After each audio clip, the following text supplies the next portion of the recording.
ان الحمد للہ والصلاة والسلام علی رسول اللہ اما بعد فاعوذ باللہ السمیع العلیم من الشیطان الرجیم من ہمزہ ونفخہ ونفثہ بسم اللہ الرحمن الرحیم ولا تقف ما لیس لک بہ علم ان السمع والبصر والفؤاد كل اولئک کان عنہ مسئولا۔ محترم ناظرین اور معزز سامعین، اپنی ہفتہ وار مجلس اور ہفتہ وار لیکچر کے ساتھ میں بندہ ناچیز حافظ ابو یحییٰ آپ کی خدمت میں ایک بار پھر حاضر ہوں۔ مرزا محمد علی انجینئر صاحب صحابہ کرام رضوان اللہ علیہ مجمعین کی ناموس کے حوالے سے ہمارا ان سے سخت اختلاف ہے۔ صحابہ کرام رضوان اللہ علیہ مجمعین پر جس طرح وہ کیچڑ اچھالتے ہیں اور جس طرح ان کی ناموس پر حملے کرتے ہیں، وہ کسی سنی مسلمان کا کام نہیں ہو سکتا۔ بہت سارے مسائل الحمدللہ اللہ کے فضل و کرم سے ہم نے حل کر دیے ہیں۔ ان کی جو دلیلیں ہیں صحابہ کرام رضوان اللہ علیہ مجمعین پر طعن و تشنیع کرنے کے حوالے سے، ہم نے اللہ کے فضل و کرم سے ان دلیلوں کو توڑ کر رکھ دیا ہے۔ چاہے سیدنا معاویہ رضی اللہ تعالیٰ عنہ پر گالی گلوچ کرنے یا کروانے، لعنت کرنے یا کروانے کے الزام اور بہتان کی بات ہو، اور چاہے سیدنا معاویہ رضی اللہ تعالیٰ عنہ کی معاذ اللہ مرزا صاحب کے بقول اقتدار کے لیے، خلافت کے حصول کے لالچ کے لیے مرزا صاحب کے بقول ڈھونگ رچانے کی بات ہو، اسی طرح بہت سارے معاملات اللہ کے فضل و کرم سے کلیئر ہو چکے ہیں، اور ہمارے ساتھی پوری دنیا سے، ہمارے ساتھیوں سے مراد ہمارے اہل سنت والجماعت سے تعلق رکھنے والے دوست، احباب، مسلمان بھائی پورے پاکستان سے اور دنیا کے کونے کونے سے ہمیں رابطہ کر کے ہماری حوصلہ افزائی کر رہے ہیں، اور وہ کہہ رہے ہیں ہماری کوشش اور کاوش کو اللہ تبارک و تعالیٰ نے شرف قبولیت سے نوازا ہے، اور اس کی وجہ سے بہت سے لوگ، بے شمار لوگ ابھی تک اپنا ذہن کلیئر کر چکے ہیں۔ صحابہ کرام رضوان اللہ علیہ مجمعین کی دشمنی اور ان سے عداوت کی بجائے ان کے دلوں میں سیدنا معاویہ رضی اللہ تعالیٰ عنہ اور دیگر صحابہ کرام سے محبت پیدا ہو چکی ہے۔ پچھلے سال کی بات ہے، ایک بھائی تھے، وہ بھی انجینئر تھے، وہ ادھر تشریف لائے میرے پاس مجھے ملنے کے لیے۔ وہ مرزا محمد علی انجینئر صاحب کی باتوں سے بہت زیادہ متاثر تھے۔ سیدنا معاویہ رضی اللہ تعالیٰ عنہ کے حوالے سے بہت ساری احادیث، جیسا کہ مرزا صاحب ان سے غلط استدلال کر کے سیدنا معاویہ رضی اللہ تعالیٰ عنہ کی شان کو گہنانے کی کوشش کرتے ہیں اور ان کے فضائل کا انکار کرنے کی کوشش کرتے ہیں۔ اس نے بھی بہت سارے نمبر رٹے ہوئے تھے انٹرنیشنل نمبرنگ کے مطابق۔ میرے ساتھ اللہ کے فضل و کرم سے 1-1.5 گھنٹے کی اس کی مجلس ہوئی۔ اس مجلس کے آخر میں اس نے کہا کہ حافظ صاحب، میں اللہ کو گواہ بنا کر یہ بات کہتا ہوں کہ آج میں نے پہلی دفعہ زندگی میں پہلی دفعہ سیدنا معاویہ رضی اللہ تعالیٰ عنہ کو اپنے دل سے رضی اللہ عنہ کہا ہے۔ رضی اللہ عنہ تو مرزا صاحب بھی کہتے ہیں نا، اور بھی بہت سے لوگ کہتے ہیں، تقیتاً کہتے ہیں، دل میں بغض ہے، دل میں رنج ہے، دل میں میل ہے، دل میں قدورت ہے ان کے لیے، دل میلا ہے ان کے بارے میں۔ اوپر سے کہتے ہیں رضی اللہ عنہ جی ہم دعا کرتے ہیں اللہ ان کو جنت میں جگہ دے دے تو ہمیں کیا، اس طرح کی باتیں کرتے ہیں۔ تو اس نے کہا کہ میں آج آپ سے ملاقات کے بعد اور اپنے اعتراضات اور اپنے اشکالات کو رفع کروانے کے بعد پہلی دفعہ دل سے سیدنا معاویہ رضی اللہ تعالیٰ عنہ کی محبت میں رضی اللہ عنہ کہہ رہا ہوں۔ تو اب تو الحمدللہ ہمارے اس کام کو بہت عرصہ گزر چکا ہے، پوری دنیا سے ساتھی ہمیں مبارکباد بھی دیتے ہیں اور ہمیں اس بات پر ابھارتے ہیں کہ آپ اس کام کو اور زیادہ آگے لے کر جائیں۔ جو لوگ ابھی تک گمراہی میں پڑے ہوئے ہیں، آپ مزید اس حوالے سے کوشش کر کے ان کو بھی واپس لے کے آئیں۔ انشاءاللہ اللہ کے فضل و کرم سے ہماری محنت رنگ لائے گی، اور اللہ تبارک و تعالی بہت سے اور لوگوں کو بھی ہدایت سے نوازے گا۔ تو اب پسپائی اختیار کر چکے ہیں مرزا صاحب، بول کر کہتے ہیں کہ میں جواب نہیں دوں گا۔ اس حوالے سے پہلے بھی بات ہو چکی ہے، انہوں نے جواب دینے سے انکار کر دیا ہے، اور پھر جو سوالات ان کے پاس آتے ہیں ان کے بقول علمی اور تحقیقی مجلس ہوتی ہے، ان میں سوالات جو ان کے پاس آتے ہیں ان میں سے جس کا جواب وہ دینا چاہتے ہیں، بہت سے سوالات سکپ کر جاتے ہیں، تو جن سوالات کا وہ جواب دینا چاہتے ہیں ان میں سے بھی پھر پابندی لگاتے ہیں کہ آپ نے اگر سوال کرنا ہے تو شیعہ سنی اختلاف کے حوالے سے سوال نہیں ہونا چاہیے۔ اب حالت یہاں تک پہنچ چکی ہے کہ شیعہ سنی اختلاف کے حوالے سے جی میں جواب نہیں دوں گا۔ بھی ہمارا آپ سے جھگڑا تو یہی ہے نا، اہل سنت کا آپ سے اختلاف یہی ہے۔ اہل سنت کے جتنے بھی مکاتب فکر ہیں، وہ اہل حدیث ہوں، وہ بریلوی بھائی ہوں، وہ دیوبندی بھائی ہوں، ان سب کا آپ سے یہی اختلاف ہے کہ صحابہ کرام رضوان اللہ علیہم اجمعین کی ناموس پر آپ حملے کرتے ہیں، اور اب آپ کہتے ہیں کہ نہیں اس حوالے سے سوال نہیں آپ نے کرنا، کوئی اور سوال کریں۔ تو اب آپ نے علمی اور تحقیقی مجالس اپنے بقول وہ وبا کرنا شروع کر دی ہیں، اور اس میں اس طرح کی بے تکی باتیں آپ کرتے ہیں، انتہائی فضول باتیں، کہ بندہ کبھی کبھی تو حیران ہوتا ہے کہ پڑھا لکھا بندہ کبھی ایسی باتیں بھی کر سکتا ہے۔ کبھی انسان کی ذہنی سطح جو ہے اور اپروچ اتنی بھی گئی گزری ہو سکتی ہے۔ میں ایک مثال ابھی ذکر کرتا ہوں کہ علامہ اقبال رحمہ اللہ تعالی، ان کے حوالے سے انہوں نے پچھلے دنوں شکوفہ چھوڑا ہے۔ کہتے ہیں کہ ان کا ایک شعر جو ہے وہ علم اور عقل کی توہین پر مبنی ہے۔ کہتے ہیں جی علامہ اقبال سے اختلاف کیا جا سکتا ہے، ہم بھی کہتے ہیں بھی کیا جا سکتا ہے۔ علامہ اقبال رحمہ اللہ تعالی کون سے پیغمبر تھے؟ لیکن اس کا یہ مطلب تھوڑا ہے کہ اپنی نادانی کو اور اپنی ناسمجھی کو بھی علامہ اقبال رحمہ اللہ تعالی کے ذمہ ڈال کر لوگوں کے ذہن میں یہ بات ڈالنے کی کوشش کرنا شروع کر دی جائے کہ علامہ اقبال تو ایسے ہی باتیں کرتے رہتے تھے، دیکھو جی علم و عقل کی توہین کر دی انہوں نے۔ کہتے ہیں جی ٹیکنیکلی ان کا شعر غلط ہے۔ ابھی میں وہ شعر آپ کو پڑھ کے سناتا ہوں، زبان زد عام ہے، ضرب المثل بن چکا ہے وہ شعر، موقع بموقع پڑھا جاتا ہے اسے، جب سے علامہ اقبال رحمہ اللہ نے اسے فرمایا ہے آج تک شاید بلا مبالغہ لاکھوں دفعہ یہ شعر پڑھا جا چکا ہے۔ ہمارے علم میں نہیں کہ کسی نے آج تک علامہ اقبال رحمہ اللہ تعالیٰ کے اس شعر پر نقد کی ہو اور کہا ہو کہ یہ علم و عقل کی توہین پر مبنی ہے، معاذ اللہ۔ بڑے بڑے شعراء بھی گزرے ہیں، اس شعر کو پڑھنے والے بڑے بڑے نقاد گزرے ہیں، اور اردو دان گزرے ہیں، اور فارسی دان گزرے ہیں، شعر و شاعری کو سمجھنے والے اور اشعار کی تشریح کرنے والے گزرے ہیں۔ کسی نے اس شعر پر یہ بات نہیں کی جو مرزا صاحب نے کی ہے۔ آپ اندازہ کریں مرزا صاحب کا یہ فیلڈ ہی نہیں، نہ وہ شاعر ہیں نہ وہ ناقد ہیں۔ اردو کے حوالے سے آپ دیکھیں، میں شعر آپ کو پڑھ کے سناتا ہوں، کتنا بے تکا اعتراض انہوں نے کیا ہے، اور پورا ایک جناب شارٹ کلپ بنایا ہے اور اسے یوٹیوب پہ ڈالا ہے، جی اوپر لکھا جی ڈاکٹر اقبال سے اختلاف۔ اور مزے کی بات یہ ہے کہ جو تھم نیل بنا رہا تھا اس کو یہ نہیں پتا کہ ڈاکٹر کا لفظ کیسے لکھتے ہیں، اس نے لکھا ڈاکٹر اقبال سے اختلاف۔ اچھا جی کیا اختلاف ہے؟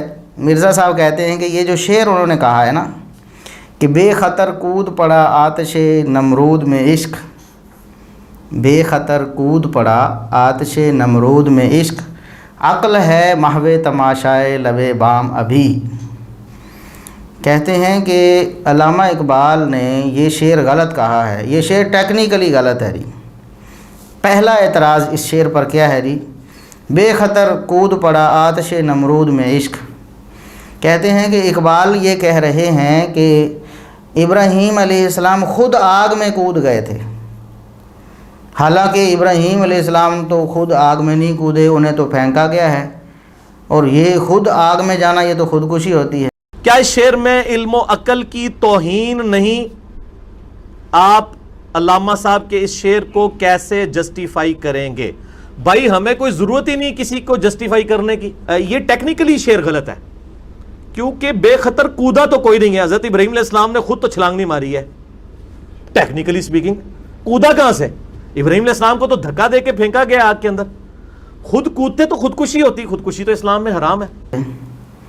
اندازہ کریں، ان کی علمی اپروچ دیکھیں اور ان کی ذہنی سطح دیکھیں کہ اقبال کو سمجھنے چلے ہیں یہ، جن کو اتنا ہی نہیں پتہ کہ یہ مجاز ہے۔ یہ اردو عربی ہر زبان میں چلتا ہے مجاز، اور اگر یہ اس مجاز کو اور اس مجاز کے لغت میں استعمال کو اگر ایک سائیڈ پہ رکھ دیں تو پھر یہ قرآن کریم کو بھی معاذ اللہ کہیں گے کہ یہ ٹیکنیکلی غلط ہے، استغفر اللہ۔ دیکھیں، آپ سنتے رہتے ہیں مثال کے طور پر کہ فلاں جو کوٹھی ہے، یہ فلاں مکان ہے، وہ فلاں شخص نے بنایا ہے جو اس کا مالک ہے۔ آپ کوئی اٹھ کے مرزا صاحب کی طرح کہے کہ یہ تو بات تمہاری ٹیکنیکلی غلط ہے جی، جس مالک کا یہ مکان ہے اس کو تو اینٹ لگانا نہیں آتا، اس نے کیسے بنا لیا؟ ٹیکنیکلی غلط ہے جی، ٹیکنیکلی غلط ہے۔ تو یہ مجاز ہے، یعنی اس نے بنوایا ہے، لیکن بنوانے کی وجہ سے بنانے کی نسبت اس کی طرف کر دی گئی، اس کو نسبت مجازی کہتے ہیں۔ ہمارے عام اردو پنجابی وغیرہ میں یہ عام معروف ہوتا ہے نہر چل رہی ہے، یہ بھی مجاز ہے، نہر چل رہی ہے۔ بھلا نہر چلتی ہے جی؟ نہر نہیں چلتی، نہر تو اپنی جگہ پہ کھڑی ہوتی، پانی چل رہا ہوتا ہے، تو کہہ دیا جاتا ہے کہ نہر چل رہی ہے۔ قرآن کریم میں اللہ تبارک و تعالیٰ نے سورہ یوسف میں ارشاد فرمایا، جب یوسف علیہ السلام کے بھائی غلہ لینے کے لیے گئے یوسف علیہ السلام کے پاس، تو انہیں تو نہیں پتہ تھا کہ یہ ہمارے بھائی ہیں جو وہاں غلے پر فائز ہیں، تو وہ اپنے بھائی بنیامین جن کا نام بتایا جاتا ہے ان کو ساتھ لے کر گئے تھے۔ تو وہاں یوسف علیہ السلام نے ایک ہیلہ کر کے اپنے بھائی بنیامین کو بھی وہاں رکھ لیا، یعنی ان کے سامان میں وہ جو پیمانے والا برتن تھا قیمتی وہ رکھ دیا۔ بعد میں منادی کرا دی گئی کہ بھئی تم تو چوری کر رہے ہو، کہنے والے نے کہا کہ تم چور ہو، انہوں نے کہا نہیں۔ بہرحال جب وہ معاملہ کھلا تو برتن واقعی اس میں سے نکل آیا، حالانکہ وہ ہیلے سے رکھا گیا تھا بنیامین کو روکنے کے لیے۔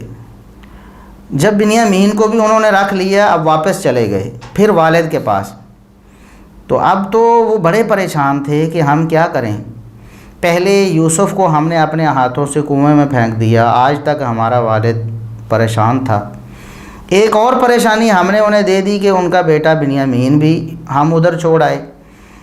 تو انہوں نے پھر کچھ لفظ کہے وہاں جو قرآن کریم نے نقل کیے ہیں کہ ہم اپنی بات میں سچے ہیں، بنیامین نے چوری کی تھی۔ ان کے ذوم میں تو ایسے ہی تھا نا، چوری کی تھی، حالانکہ انہوں نے چوری نہیں کی تھی حقیقت میں۔ تو انہوں نے کہا کہ بنیامین نے چوری کی ہے اور چوری کی پاداش میں اسے وہاں رکھ لیا گیا ہے، آپ ہماری بات کا یقین کریں، اگر آپ کو شک ہے ہمارے اوپر تو وَاسْأَلِ الْقَرْيَةَ الَّتِي كُنَّا فِيهَا، آپ اس بستی سے پوچھ لیں جس بستی میں ہم تھے، وَاسْأَلِ الْقَرْيَةَ الَّتِي كُنَّا فِيهَا، اور وَالْعِيرَ الَّتِي أَقْبَلْنَا فِيهَا، اور اس قافلے سے پوچھ لیں جس قافلے میں ہم تھے۔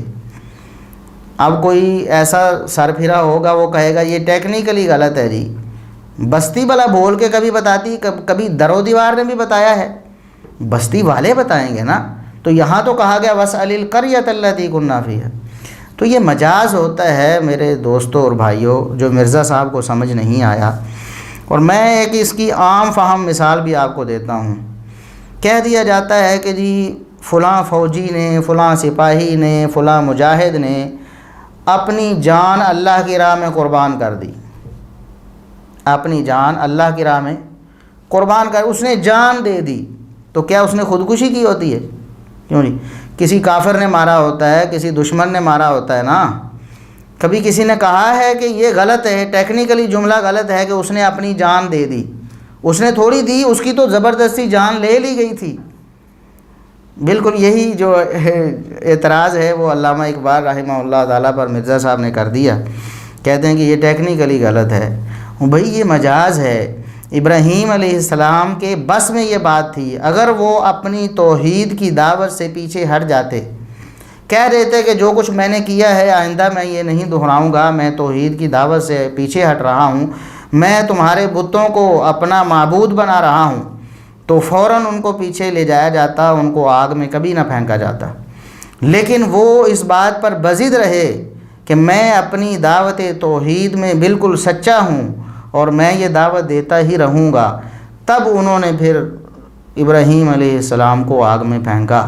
تو گویا ابراہیم علیہ السلام نے خود اپنے آپ کو آگ میں ڈالا، اپنے آپ کو آگ میں ڈالنے کے مترادف تھا نا، اگرچہ خود انہوں نے چھلانگ نہیں لگائی، انہوں نے پھینکا ابراہیم علیہ السلام کو، لیکن یہ ابراہیم علیہ السلام کے اختیار میں تھا کہ وہ اس سے بچ جاتے، ان کے سامنے اعلان برات کر دیتے توحید سے تو بچ جاتے۔ علامہ اقبال رحمہ اللہ تعالیٰ یہ بتانا چاہتے تھے کہ بے خطر کود پڑا آتش نمرود میں عشق۔ ابراہیم علیہ السلام کی جو توحید سے محبت تھی، لفظ عشق کے حوالے سے تو ہمیں بھی ملاحظات ہیں، ہم اسے اتنا بہتر نہیں سمجھتے، لیکن بہرحال ایک لفظ ہے، اردو ادب میں استعمال ہوتا ہے، ہم اس پر کوئی فتویٰ بھی نہیں لگاتے۔ محبت جو توحید کی تھی ابراہیم علیہ السلام کی، اس نے گویا کہ آگ میں چھلانگ لگا دی، وہ پیچھے نہیں ہٹے اپنے موقف سے۔ آگے کہتے ہیں کہ جی عقل ہے محو تماشائے لب بام ابھی، یہ کہتے ہیں یہ عقل کی توہین ہے۔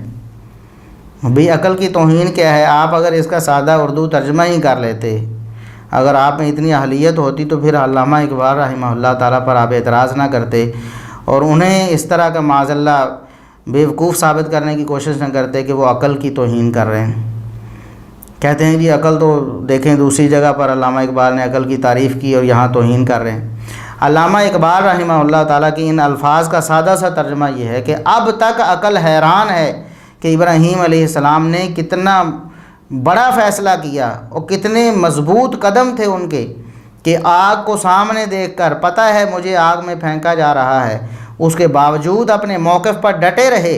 اس پر عقل ابھی بھی حیران ہے۔ اس کا اگر لفظی ترجمہ کریں تو عقل ہے محو تماشائے لب بام ابھی۔ لب بام کہتے ہیں چھت کا کنارہ، منڈیر۔ تو جس طرح لوگ حیران ہو کر بڑے بڑے بادشاہوں کو، بڑے بڑے قافلوں کو دیکھا کرتے تھے، تو اسی طرح حیران ہو کر عقل جو ہے وہ چھت کے کنارے عقل ابھی تک حیران کھڑی ہے، ابراہیم علیہ السلام کی استقامت اور ان کی جرأت کو داد دے رہی ہے۔ بس اتنی بات انہیں سمجھ نہیں آئی اور انہوں نے جناب علامہ اقبال رحمہ اللہ تعالیٰ پر یہ فتویٰ جڑ دیا کہ انہوں نے یہ غلط کہا ہے اور علم و عقل کی توہین پر مبنی ہے یہ شعر۔ تو اللہ تبارک و تعالیٰ مرزا صاحب کو ہدایت دے کہ مشہور ہونے کے لیے، شہرت کے لیے انہوں نے اب کیسے کیسے پاپڑ بیلنا شروع کر دیے ہیں۔ صحابہ کرام پر تان کی، تابعین پر تان کی، امام ابن سیرین رحمہ اللہ تعالیٰ کو دیوبندیوں بریلویوں سے گیا گزرا کہا، اس پر الحمدللہ ہم نے ان کا بھرپور رد کیا۔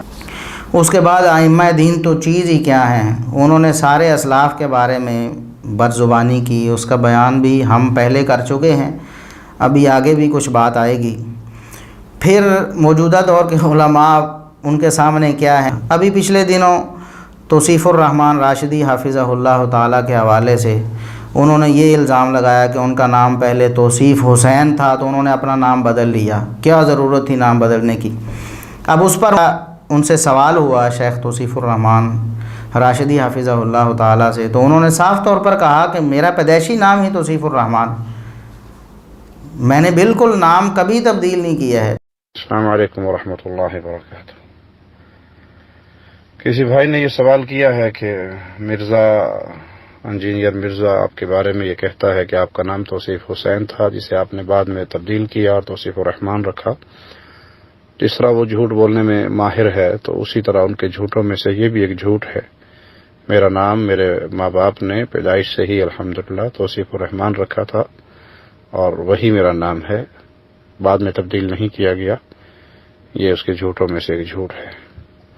اللہ اس کے شر سے امت کو محفوظ رکھے۔ تو دیکھ لیں انہوں نے کوئی رجوع نہیں کیا، لوگوں کو نہیں بتایا کہ میں نے ایک گمراہ کن الزام لگایا فلاں شخص پر تو میں اس سے اعلان برات کرتا ہوں۔ تو بس مشہوری کے لیے بندہ کیا کیا پاپڑ بیلتا ہے۔ تو اللہ تبارک و تعالیٰ انہیں ہدایت دے۔ اب وہ کہتے ہیں کہ جی ہم کھیلنے لگے ہیں تو یہ پچ کھودنا چاہتے ہیں۔ مرزا صاحب کہتے ہیں کہ ہم اب کھیلنے لگے ہیں تو یہ پچ کھودنا چاہتے ہیں، یہ جو میرے مخالفین ہیں، جو تمام فرقوں کے جو علماء ہیں، یہ پچ کھودنا چاہتے ہیں، اپنی باری لے چکے ہیں، اب جب ہماری بیٹنگ کی باری آئی ہے تو کہتے ہیں پچ کھود دیو، کھیڈن ہی نہ دیو، انج تے نہ کرو نا اللہ دے بندے ہو، اے گھوڑا تے اے میدان اسی بھی کھیڈ رہے ہیں، تسی بھی کھیڈو، پبلک خود فیصلہ کرے گی۔ ہم تو مل کر کھیلنا چاہتے ہیں۔ ہم کہتے ہیں آؤ مل کر کھیلتے ہیں، ایک ہی میدان میں۔ آپ کہتے ہیں جی آپ بھی لگے رہو، ہم بھی لگے رہیں، آپ اپنا کھیلو، ہم اپنا کھیلتے ہیں۔ ہم نے جب آپ سے کچھ سوالات کیے تو آپ کہتے ہیں میں جواب نہیں دیتا، دیکھو جی عوام کی عدالت میں فیصلہ رکھ دیا ہے، میں نے اپنا موقف بیان کر دیا ہے، اب جو موقف بیان کرتا ہے عوام اسے بھی سن لیں اور فیصلہ کر لیں۔ ہم تو کہتے ہیں کہ آؤ مرزا صاحب مل کے کھیلتے ہیں، ایک ہی پچ پہ کھیلتے ہیں، ہم پچ کو کھودنا نہیں چاہتے، ہم اسی پچ پر آپ کے ساتھ مل کے کھیلنا چاہتے ہیں۔ ہم تو کہتے ہیں کہ غیروں سے کہا تم نے، غیروں سے سنا تم نے، مرزا صاحب غیروں سے کہا تم نے، غیروں سے سنا تم نے، کچھ ہم سے کہا ہوتا، کچھ ہم سے سنا ہوتا۔ ہم تو کہتے ہیں کہ ہمارے ساتھ بات کریں، آپ ٹیبل ٹاک کریں، بیٹھ کے اچھے طریقے سے بات کرتے ہیں۔ اور اب آپ کہتے ہیں کہ جی مناظرہ میں نہیں کرتا، ویسے کہتے ہیں کہ مناظرہ جائز ہے۔ مرزا صاحب کہتے ہیں مناظرہ جائز ہے، اگر اس میں کوئی فائدہ ہوتا تو میں بھی مناظرہ کرتا، کیونکہ آج تک دیکھیں جی جو مناظرہ کرنے والے ہیں ان میں سے کسی نے بھی اپنا موقف نہیں بدلا۔ مناظرہ حرام نہیں، جائز ہے، کر سکتے ہیں۔ ہمیں پتہ ہے کہ کسی مناظرے کا کبھی اینڈ رزلٹ یہ نکلا ہے کہ مناظرے کے بعد دوسرا بندہ کہتا ہو کہ ہاں جی میں آج سے رفع الیدین شروع کرتا ہوں، میں قائل ہو گیا ہوں آپ کی بات کا۔ اگر کوئی پہلے یہ رزلٹ نکلتے رہے ہیں تو ہم بھی کرنے کے لیے تیار ہیں۔ مرزا صاحب فائدہ صرف یہی تو نہیں نا، سننے والے جو سامعین ہیں، اور ہم نے تو آن دی کیمرہ آپ سے بات چیت اور ٹیبل ٹاک کی آپ کو آفر کی ہوئی ہے کہ آن دی کیمرہ بات کرتے ہیں، اس کو لائیو بھی چلائیں گے اور پھر اس کے بعد یوٹیوب پہ اس کو چڑھائیں گے، ساری دنیا کے سارے لوگ دیکھیں گے۔ کتنے لوگوں کے ذہن بدلیں گے دلائل کی حقیقت اور ان کا وزن جان کر کے کس کی بات دلائل کے اعتبار سے زیادہ راجح ہے، کس نے دلیل دی ہے اور کس کو دلیل آئی ہی نہیں ہے، کس کی بولتی بند ہو گئی ہے، یہ بات سارے لوگ دیکھیں گے نا۔ تو خود عوام کی عدالت میں فیصلہ ایسے جائے گا اور یہ فیصلہ کرنا آسان ہو جائے گا۔ اب عوام کہاں کوئی کلپ ڈھونڈ کر وہ دیکھے گی جی کوئی کلپ آیا ہے، اس کا کوئی جواب آیا ہے، تو ایک ہی مجلس ہم کر لیتے ہیں اور ایک ہی موضوع طے کر لیتے ہیں، اسی موضوع پہ بات کر لیں گے۔ یقیناً عوام کو تو فائدہ ہوگا، وہ تو حق کو پہچاننے کے لیے انہیں تو سہولت حاصل ہو جائے گی۔ اور کتنے ہی مناظرے ایسے ہیں، مثال کے طور پر رفع الیدین پہ مناظرہ ہوا، فاتحہ خلف الامام پہ مناظرہ ہوا، دیگر کئی مسائل پہ مناظرے ہوئے۔ بہت سے مناظرے اور لاتعداد ایسے مناظرے موجود ہیں جہاں مناظرہ ہونے کے بعد لوگوں نے اٹھ کر اعلان کیا ہے کہ دیکھیں جی ہمیں یہ دلائل پسند آئے ہیں اور ہم آج سے رفع الیدین کرنے کا اعلان کرتے ہیں، اور ہم آج سے مسلک اہل حدیث کو قبول کرنے کا اعلان کرتے ہیں۔ نور بشر پہ مناظرے ہوئے ہیں، اس طرح اور بھی مناظرے ہوئے ہیں۔ بھی دیکھیں مناظر اگر اپنی حد درمی سے کسی بات کو تسلیم نہیں کرے گا جو مد مقابل ہے، اگر آپ حق کہہ رہے ہیں یا میں حق کہہ رہا ہوں، دنیا میں جو دیکھنے والے لوگ ہوں گے وہ بہت سارے متاثر ہوں گے اور موقع پر بھی ہوں گے، اس موقع پر جو موجود ہوں گے، اور بعد میں جب تک دنیا ان کو دیکھتی رہے گی دنیا فیصلہ کرتی رہے گی۔ اس لیے ہم آپ کو دعوت دیتے ہیں، جو روایتی مناظرہ ہے جس میں لڑائی جھگڑا ہو جاتا ہے ہم اس کی بات نہیں کر رہے، اصلاحی مناظرہ جس کو ٹیبل ٹاک کہتے ہیں، ڈسکشن کہتے ہیں، ہم بیٹھیں گے آن دی کیمرہ بات کریں گے اور لائیو بھی دنیا دیکھے گی، بعد میں بھی دنیا دیکھ لے گی۔ تو آپ اس پر تیار ہی نہیں ہوتے، پھر آپ ہمیں الزام دیتے ہیں کہ ہم پچ کھودنا چاہتے ہیں۔ نہیں مرزا صاحب، ہم مل کے کھیلنا چاہتے ہیں، کاش کہ آپ ہماری یہ مل کر کھیلنے کی دعوت کو قبول کر لیں۔ دوسری بات یہ ہے کہ آپ اپنے بیان بہت زیادہ بدلتے رہتے ہیں، آج کچھ بیان دیا ہے، مہینے بعد کچھ اور ہوگا، 2 مہینے بعد کچھ اور ہوگا، اور یہ نہیں کہ پہلے اعلان سے رجوع کر کے دوسرا اعلان کیا۔ یہ تو اچھی بات ہے، قابل مدح ہے، کہ ایک شخص کو اگر حق معلوم ہو جاتا ہے تو وہ کہتا ہے کہ میری فلاں بات پہلے والی غلط ہے، میں اب میرا موقف یہ ہے، میں اس بات کو تسلیم کر رہا ہوں، تو اچھی بات ہے۔ لیکن یہ تو کوئی بات نہ ہوئی کہ لوگوں کو دھوکہ دینے کے لیے آج کچھ موقف ہے، 2 مہینے بعد کوئی اور ہے، اور اس کے 2 مہینے بعد بالکل ہی کوئی اور ہے، اور اس میں بھی لوگوں کو جناب داؤ ان سے کھیلنے کی کوشش کی جاتی ہے۔ مثال کے طور پر مرزا صاحب پہلے کہتے تھے کہ جس کی روٹی دین سے جڑ جائے وہ آپ کو حق بات نہیں بتا سکتا، کہ بھائیوں میری روٹی دین کے ساتھ نہیں جڑی ہوئی، اور میں اپنی ذات کی خاطر دین سے 1 روپیہ کمانے کو بھی حرام سمجھتا ہوں، کیونکہ جو شخص اپنا ذریعہ معاش دین کو بنا لے وہ کبھی بھی حق بات نہیں کر سکتا۔ یہ کہتے تھے نا۔ جب ہم نے اس پر مواخذہ کیا کہ مرزا صاحب یہ آپ کیا کہہ رہی ہیں، جس کی روٹی دین سے جڑ جائے وہ حق نہیں بتا سکتا، تو شیخ زبیر علی زئی رحمۃ اللہ علیہ ان کو آپ نے حق گو عالم دین کی ڈگری جاری کی ہوئی ہے۔ ان کے بارے میں ہم بھی کہتے ہیں وہ حق گو تھے، اور آپ بھی تسلیم کرتے ہیں، اور آپ نے پورا ایک لیکچر مسئلہ نمبر 80 آپ نے ریکارڈ کروایا، اس میں آپ نے درجنوں دفعہ بلا مبالغہ آپ نے بار بار یہ بات کی کہ شیخ زبیر علی زئی رحمہ اللہ تعالی ایک حق گو عالم دین۔ تو جب ہم نے یہ مواخذہ کیا نا کہ مرزا صاحب یہ جو حق گو آپ کے بقول بھی ہیں، یہ تو ساری زندگی ان کی روٹی دین سے ہی جڑی رہی، یہ تو تنخواہ لیتے رہے مدرسے سے اپنے آخری دم تک، جب ان پر وہ اٹیک ہوا ہے جس کی وجہ سے وہ فوت ہوئے ہیں، اس سے پہلے بھی متصل کچھ لمحے پہلے وہ پڑھا رہے تھے اور تنخواہ پر پڑھا رہے تھے، ان کی روٹی دین سے جڑی ہوئی تھی۔ جب آپ کو یہ احساس ہوا کہ میں پھنس رہا ہوں تو اگلا بیان آپ نے کیا دیا؟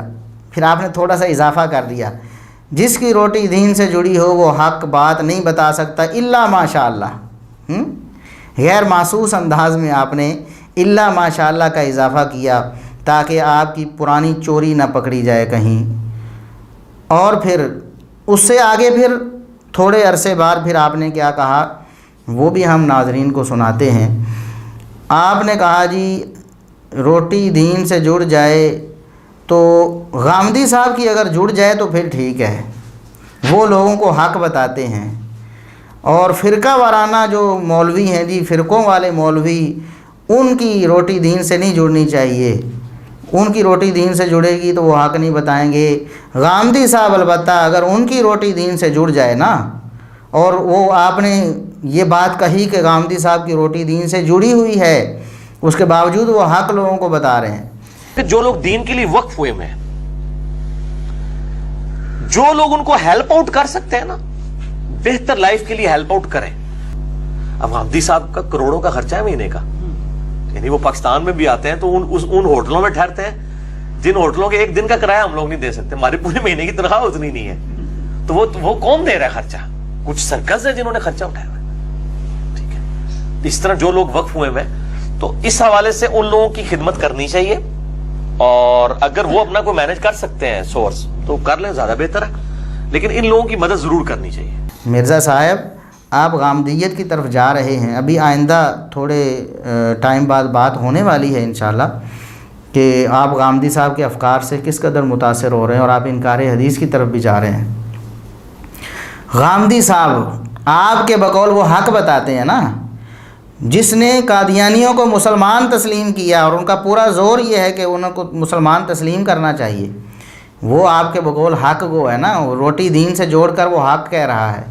اور جو رجم کا انکار کر دے، ضروریات دین ہیں یہ ختم نبوت کے حوالے سے، اور یہ رجم کے حوالے سے رجم کا انکار کر دے، امت مسلمہ جس پر متفق ہے رجم کا انکار کر دے، وہ آپ کے نزدیک حق بول رہا ہے نا۔ بخاری و مسلم کو ویسے ہی مشکوک بنا دے اور کہہ دے جناب سنتیں تو یہ ہوتی ہیں جی، بس گنی چنی چند ایک سنتیں ہیں جی، باقی کسی حدیث کی کوئی ضرورت نہیں ہے جی، بس جہاں دل چاہے لے لو، جہاں چاہے چھوڑ دو، یہ آپ کے نزدیک حق گوئی ہے نا جی۔ عیسیٰ علیہ السلام کی دوبارہ دنیا میں آمد، ان کا نزول، اور اس وقت جب یہودیوں نے انہیں شہید کرنے کی کوشش کی تو آسمانوں پر اٹھا لیا جانا، اس کا انکار کر دینا، یہ متواتر احادیث سے یہ بات ثابت ہے، قرآن کریم سے بھی، متواتر احادیث سے بھی، عیسیٰ علیہ السلام کا رفع اور ان کا نزول دوبارہ دنیا میں، اس کا بھی انکار کرتے ہیں، تب بھی آپ کہتے ہیں وہ حق کو ہے نا جی، ان کی روٹی دین سے جڑ جائے تو اچھا ہے۔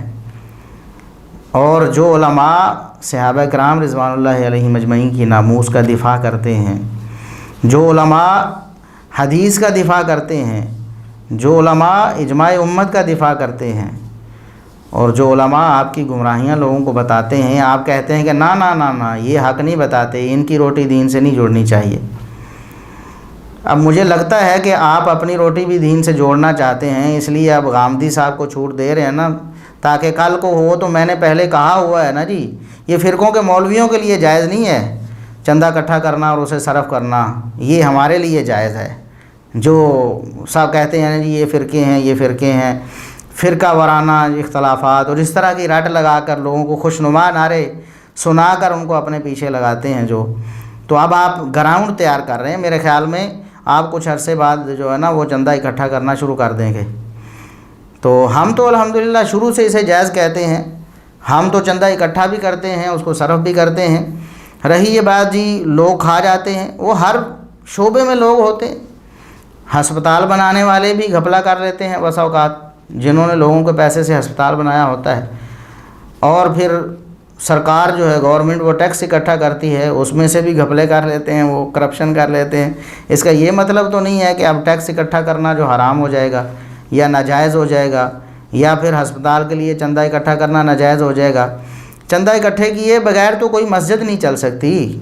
مسجد چلانی ہو تو لوگ پیسے دیتے ہیں نا جی، آپ 500 دیں، آپ 1000 دیں، آپ 2000 دیں، یہ مسجد کا جو مسئلہ ہے اسے حل کرنا ہے، یہ ضرورت کی چیزیں لانی ہے تو چندہ اکٹھا ہوتا ہے نا۔ نبی کریم صلی اللہ علیہ وسلم چندہ اکٹھا کیا کرتے تھے، چندہ اکٹھا کرنے پر کوئی قدغن نہیں ہے۔ ہاں اس کے استعمال کی بات آپ کریں، اگر کسی نے اس کو غلط استعمال کیا ہے، اس پہ کرپشن اس میں کی ہے، آپ اس پر دلیل لائیں اور بتائیں کہ دیکھیں فلاں نے اس معاملے میں کرپشن کر لی ہے، پھر تو ہوئی نا بات۔ ویسے آپ کہیں کہ جی یہ دیکھیں جی چندے اکٹھے کرتے ہیں، اور یہ کہ دیکھیں جی ریال ہیں، فلاں ہیں، ملوکیت کی تنخواہیں کھانے والے ہیں۔ دیکھیں ملوکیت پاکستان میں کون سا اسلامی نظام نافذ ہے؟ پاکستان میں کون سا اسلام نافذ ہے جی؟ یہاں بھی جو آتا ہے وہ اپنے آپ کو کسی قانون کا پابند نہیں سمجھتا۔ آپ کیا سمجھتے ہیں کہ زرداری صاحب جو تھے، یا اس سے پہلے جنرل پرویز مشرف صاحب تھے، وہ کیا خلافت چلاتے رہے تھے؟ جو آمریت جو ہے، آمریت یہ تو ملوکیت سے بھی بری چیز ہے نا۔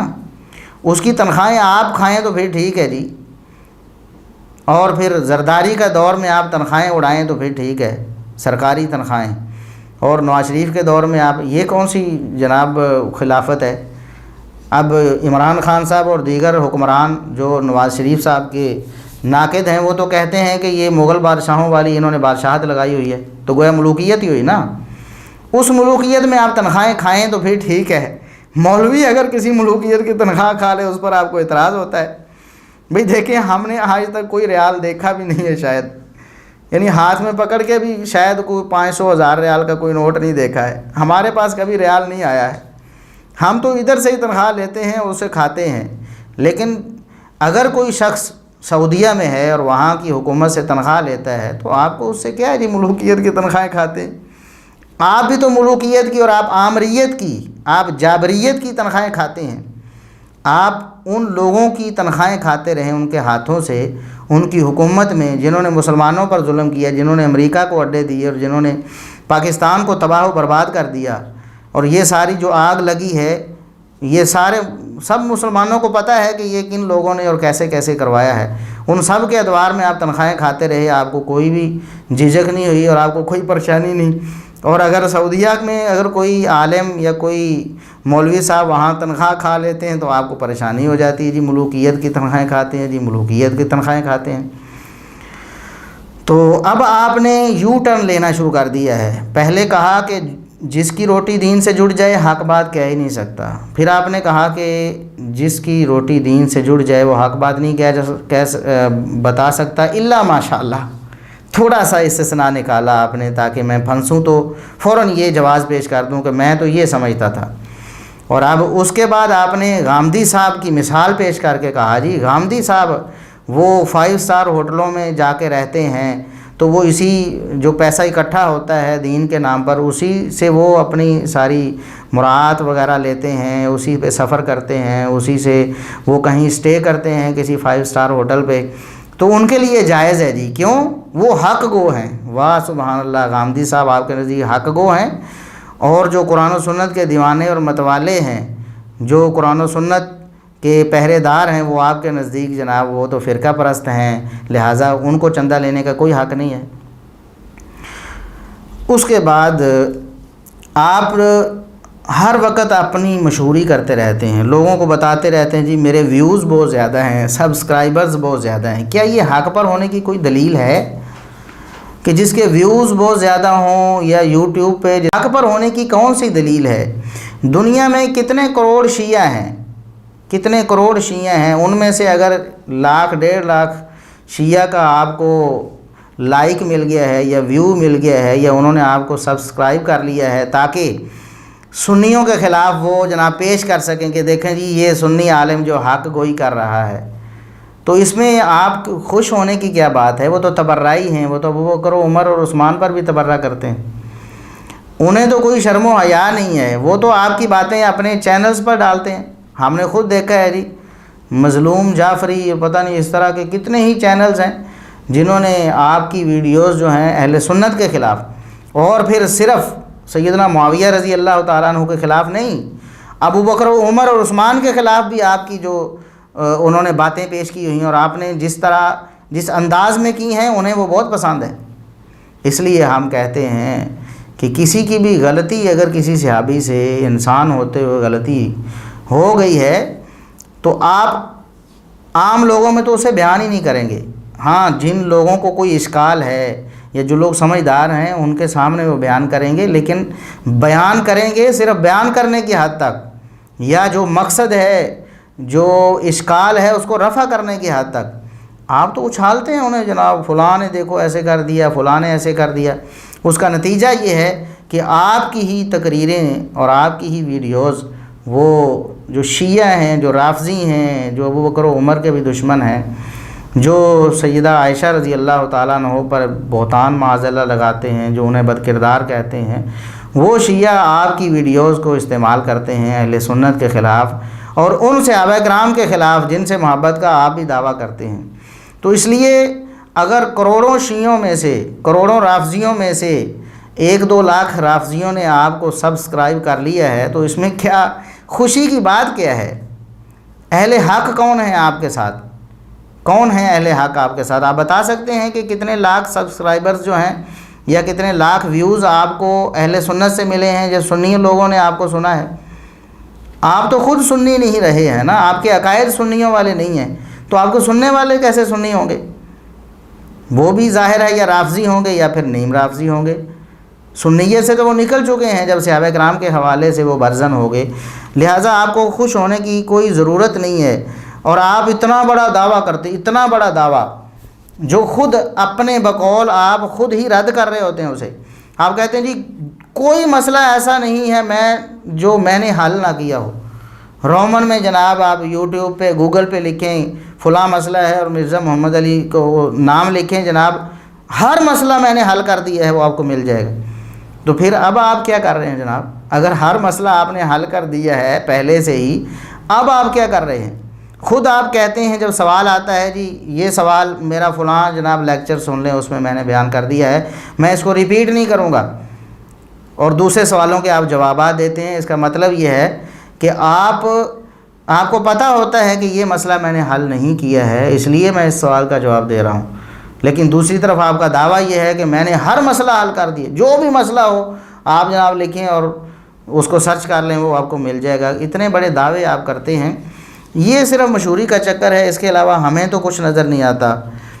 اس کے بعد آپ نے اپنے پچھلے لیکچر میں یا علمی و تحقیقی جو مجلس ہے اس میں آپ نے ایک بات کی، امریکہ سے ہمارے ایک بھائی محمد ثاقب صاحب، انہوں نے ہم سے رابطہ کیا اور پوچھا اور ہماری توجہ دلائی، میں نے تو اس وقت یہ سنا ہی نہیں تھا، انہوں نے مجھے بتایا کہ انہوں نے اپنے لیکچر میں یہ بات کی ہے کہ سیدنا حذیفہ رضی اللہ تعالی عنہ کی جو حدیث صحیح مسلم میں موجود ہے کہ آپ صلی اللہ علیہ وسلم پر ایک غزوے سے واپسی پر حملہ کیا منافقین نے، تو وہ 12 منافق تھے۔ آپ صلی اللہ علیہ وسلم نے فرمایا کہ میرے ساتھ جو لشکر نکلا ہے اس میں 12 منافق ہیں۔ تو سیدنا حذیفہ رضی اللہ تعالیٰ عنہ کو رسول اللہ صلی اللہ علیہ وسلم نے یہ بھی فرمایا کہ ان میں سے جو 8 ہیں ان کو ایک دوبیلہ نامی جو مرض ہے یا جو آفت ہے وہ ان کو پکڑ لے گی، دوبیلہ نامی آفت ان کو اپنی زد میں لے لے گی۔ اب دوبیلہ کی تفسیر حدیث میں تو یہ ہے کہ وہ آگ کا کوئی شعلہ وغیرہ ہوگا، تو شارحین نے بعض نے اس کی تفسیر کی کہ وہ کوئی پھوڑا ہوگا، اور بعض نے کہا طاعون ہوگا، مختلف تفسیریں شارحین نے کی ہیں۔ بہرحال ہم اس کو پھوڑا ہی مان لیتے ہیں جیسا کہ مرزا صاحب نے اس کا ترجمہ کیا۔ تو کہتے ہیں جی کہ اپنے علماء سے پوچھیں کہ اس دوبیلہ نامی پھوڑے سے کتنے اصحاب دنیا سے گئے ہیں، یعنی نبی کریم صلی اللہ علیہ وسلم کے کتنے صحابی جو ہیں وہ اس پھوڑے کی وجہ سے فوت ہوئے ہیں، اور تاثر یہ دینے کی کوشش کی کہ دیکھیں صحابہ کرام جنہیں ہم بھی صحابہ کرام سمجھتے ہیں وہ اس پھوڑے کی وجہ سے مرتے رہے، اور رسول اللہ صلی اللہ علیہ وسلم نے فرمایا تھا کہ یہ جو منافق ہیں جنہوں نے مجھے قتل کرنے کی کوشش کی ہے یہ دوبالہ پھوڑے سے مریں گے۔ انا للہ و انا الیہ راجعون۔ اور پھر دیکھیں کہ آپ نے خود ہی ہمارا مقدمہ آپ نے خود ہی پیش کر دیا، آپ نے شروع میں خود کہہ دیا یہ بات کہ دیکھیں دوبیلہ پھوڑے سے مرنا اس بات کو لازم نہیں ہے کہ وہ شخص منافق ہے۔ کیوں؟ مثال بھی آپ نے خود دی کہ خارجیوں کی نشانی بیان کی گئی ہے کہ وہ اپنے سر کے بال منڈوائیں گے، لیکن سر کے بالوں کو منڈوانے والا ہر شخص خارجی نہیں ہوتا، اور آپ نے خود کہا کہ سیدنا علی رضی اللہ تعالیٰ عنہ اپنے سر کے بالوں کو منڈوا کر رکھا کرتے تھے، تو آپ نے کہا کہ اب ان کو تو خارجی نہیں کہا جا سکتا نا، کیونکہ جس نے ٹینڈ کروا لی یا جس نے بال منڈوا لیے وہ خارجی ہو گیا، یہ بات درست نہیں ہے۔ اسی طرح جو بھی دوبیلہ پھوڑے سے مرے وہ منافق ہوگا یا انہی 12 منافقین میں سے ایک ہوگا، یہ ضروری نہیں ہے۔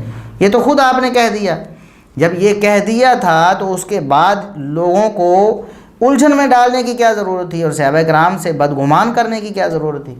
پھر کہتے ہیں جی آپ اپنے علماء سے جا کر پوچھیں جی کہ ان کے نام بتائیں، ان اصحاب کے، ان صحابہ کے نام بتائیں جو اس دوبیلہ پھوڑے کی وجہ سے فوت ہوئے۔ تو کہتے ہیں جی جب آپ اپنے علماء سے پوچھیں گے نا تو ان کے منہ سے جھاگ آنی شروع ہو جائے گی اور ان کے کانوں سے دھواں اٹھنا شروع ہو جائے گا۔ ان علماء سے ہی آپ جا کے پوچھیں کہ نبی علیہ السلام کے ساتھیوں میں سے کون سے لوگ ہیں جو دوبیلہ پھوڑے کی وجہ سے دنیا سے گئے ہیں، تو اگر ان کی منہ سے جھاگ نکلنا شروع ہو جائے، کانوں سے دھواں نکلنا شروع ہو جائے، تو آپ سمجھ لیں کہ وہ آپ کو نام نہیں بتائیں گے۔ تو میں نے تو ویسے ہی نہیں بتانا آپ کو۔ دیکھیں ہم آپ کے سامنے بیٹھے ہیں، ہم آپ کو دعوت دیتے ہیں، آپ ہمارے پاس تشریف لے آئیں اور ہمارے سامنے بیٹھ کر ہم سے یہ سوال کریں، اگر ہمارے منہ میں جھاگ آ جائے یا ہمارے کانوں سے دھواں نکل آئے پھر سارے لوگ دیکھ لیں گے اور آپ کی بات سچی ثابت ہو جائے گی، یا ہمیں آپ دعوت دیں کہ ہم آپ کے پاس آئیں اور آپ کے پاس آئیں اور آپ ہم سے یہ سوال کریں، تو پھر لوگ خود ہی دیکھ لیں گے کہ واقعی کیا منہ سے جھاگ نکلتی ہے، کان سے دھواں نکلتا ہے، یا پھر دوسرے فریق کو کچھ ہوتا ہے، یا پھر آپ کو ہمارے سامنے بیٹھ کر کچھ ہوگا، آپ کے کانوں سے دھواں نکلے گا یا منہ سے جھاگ نکلے گی یا زبان گونگ ہو جائے گی، کیا ہوگا یہ تو ساری دنیا دیکھے گی نا۔ پھر ہمیں تو کچھ بھی نہیں ہوا، ہم آپ کے سامنے بیٹھے ہیں، آپ کے سامنے بالمشافہ 1 to 1 بھی بیٹھنے کے لیے تیار ہیں۔ ہم آپ سے پوچھتے ہیں کہ کوئی ایک صحیح سند بتائیں، کوئی ایک صحیح سند دنیا کی کسی کتاب میں جس میں دوبیلہ پھوڑے سے مرنے والے صحابہ کرام کا تذکرہ ہو کہ فلاں فلاں صحابی رسول اس دوبیلہ پھوڑے کی وجہ سے مرا تھا اور وہ منافق تھا، تب ہی آپ کا دعویٰ ثابت ہوگا نا، یا جو آپ نے یہاں الجھن پیدا کرنے کی کوشش کی ہے تب ہی تو ثابت ہوگی نا، ورنہ منافق تھے، ہم بھی مانتے ہیں منافق تھے، کوئی منافق دوبیلہ پھوڑے سے مر گیا ہے اور اس پر یہ حدیث صادق آ گئی ہے تو کیا حرج ہے؟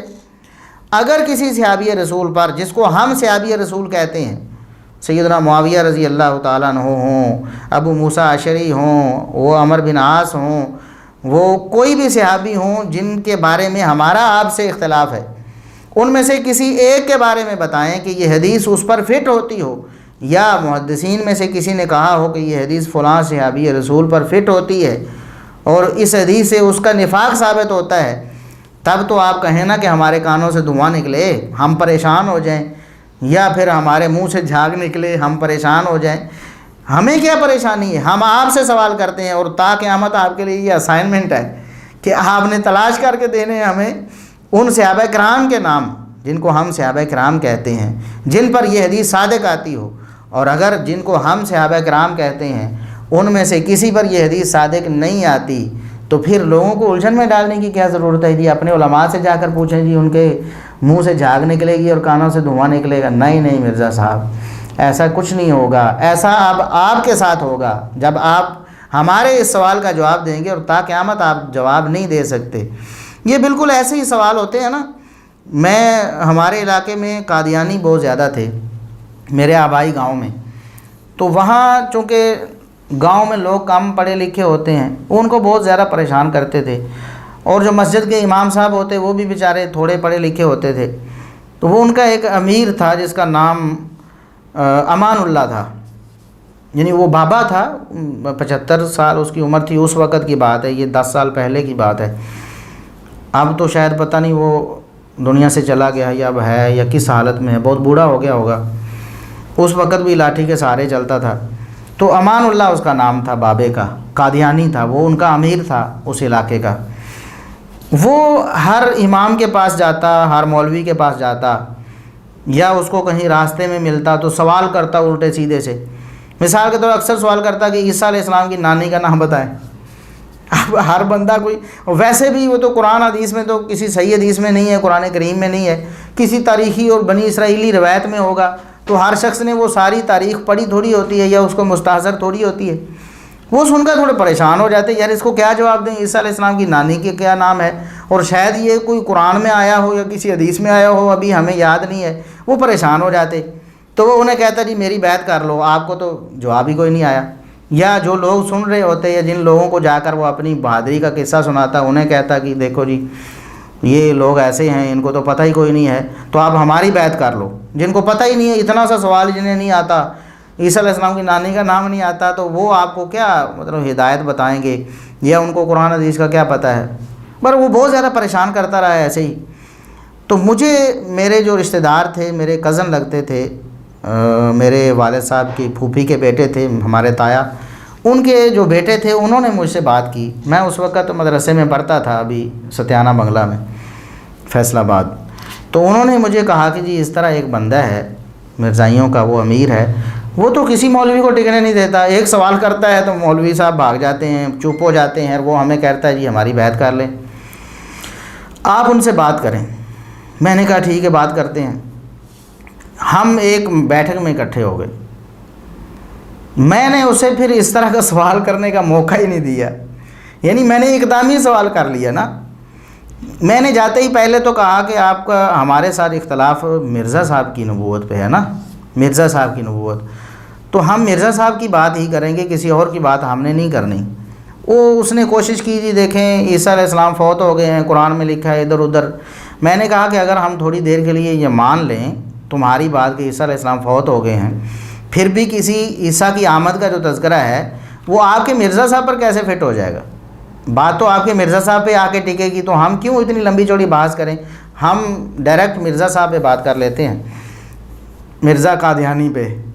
اچھا، وہ کہتے ہیں نہیں جی وہ مرزا صاحب کی سیرت پہ ہم بات نہیں کریں گے ادھر ادھر۔ تو میں نے اسے کہا کہ چلو قرآن کریم کی آیت آپ نے پڑھنی ہے اور ترجمہ بھی آپ نے ہی کرنا ہے۔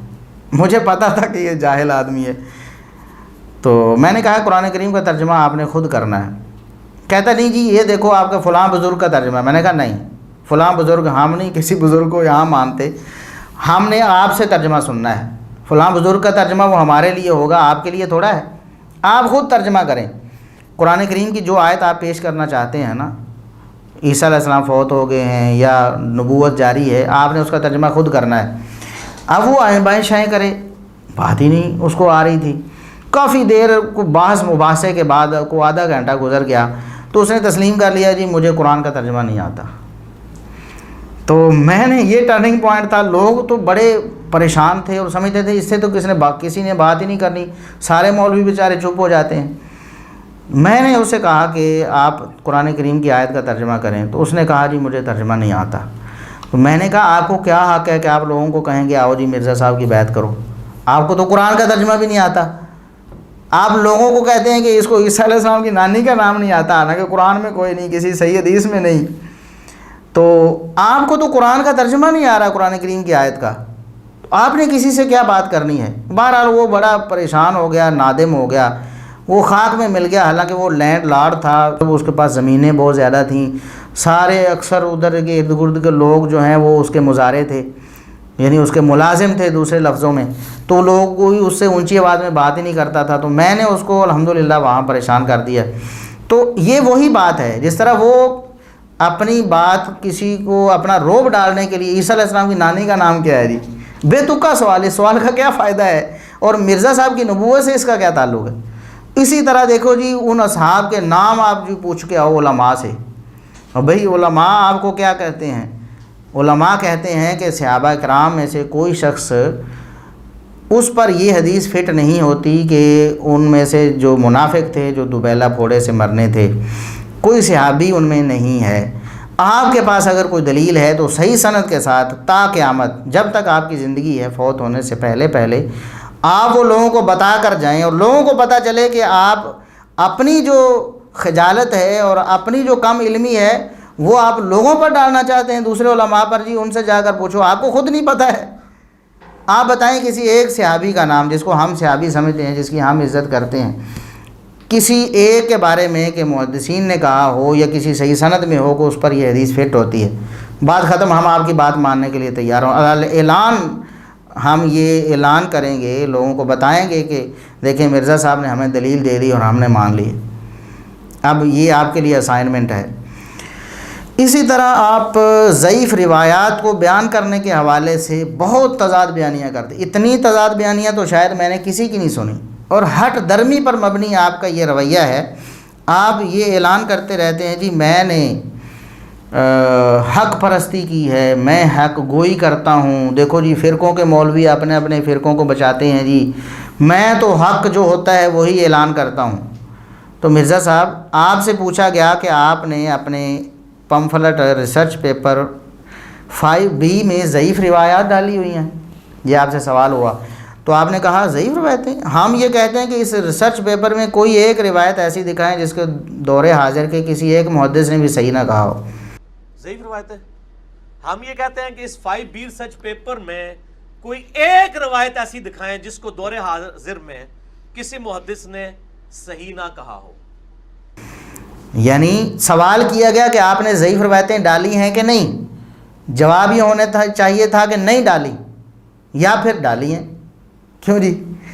دو ٹوک جواب دینے کی بجائے آپ نے پھر بات کو الجھانے کی کوشش کی کہ دیکھیں جی فلاں حدیث جو ہے اس کو شیخ زبیر علی زئی رحمۃ اللہ علیہ نے ضعیف کہا ہے، لیکن شیخ البانی رحمۃ اللہ علیہ نے اس کو صحیح کہا ہے۔ کیوں جی؟ لہٰذا میں نے علم جمع کر دیا ہے، علم جمع کر دیا ہے۔ یہ کون سا علم ہے مرزا صاحب؟ وہی روایت اگر کوئی بیان کرے، اگر وہ عباس رضوی صاحب بیان کریں، ایک جگہ کسی روایت ضعیف کو بیان کریں اپنے حق میں، دوسری جگہ اس کو ریجیکٹ کریں، تو آپ کہتے ہیں یہ دوغلی پلیسی ہے، یہ اہل حق کو زیبا نہیں ہے، یہ تو تضاد بیانی ہے۔ لیکن جب آپ ایسا کرتے ہیں اس وقت آپ کو خیال نہیں آتا۔ خود آپ نے کئی مقامات پر، وہ ہم ویڈیوز جو ہیں وہ لنک ان کے ڈسکرپشن میں دیں گے، لوگ دیکھیں گے۔ پہلے بھی ہم نے ایک پوری ایک چھوٹی سی ویڈیو بنائی تھی جس پر آپ کو دکھ ہوا تھا اور آپ نے ہمارا چینل بلاک کروایا تھا نا، یوٹیوب کی منت سماجت کر کے۔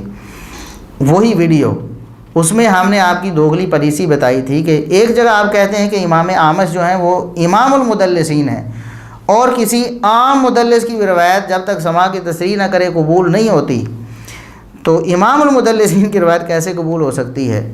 تو امام المدلسین کی روایت کوئی بیان کرے تو آپ کہتے ہیں یہ فتنہ ہے، ضعیف روایات کے فتنے کے خلاف میں نے لیکچر دیا ہوا ہے، امام مسلم کا مقدمہ میں نے پڑھایا ہوا ہے۔ اللہ کے بندے، امام مسلم کا مقدمہ آپ کو کوئی یاد نہیں رہتا؟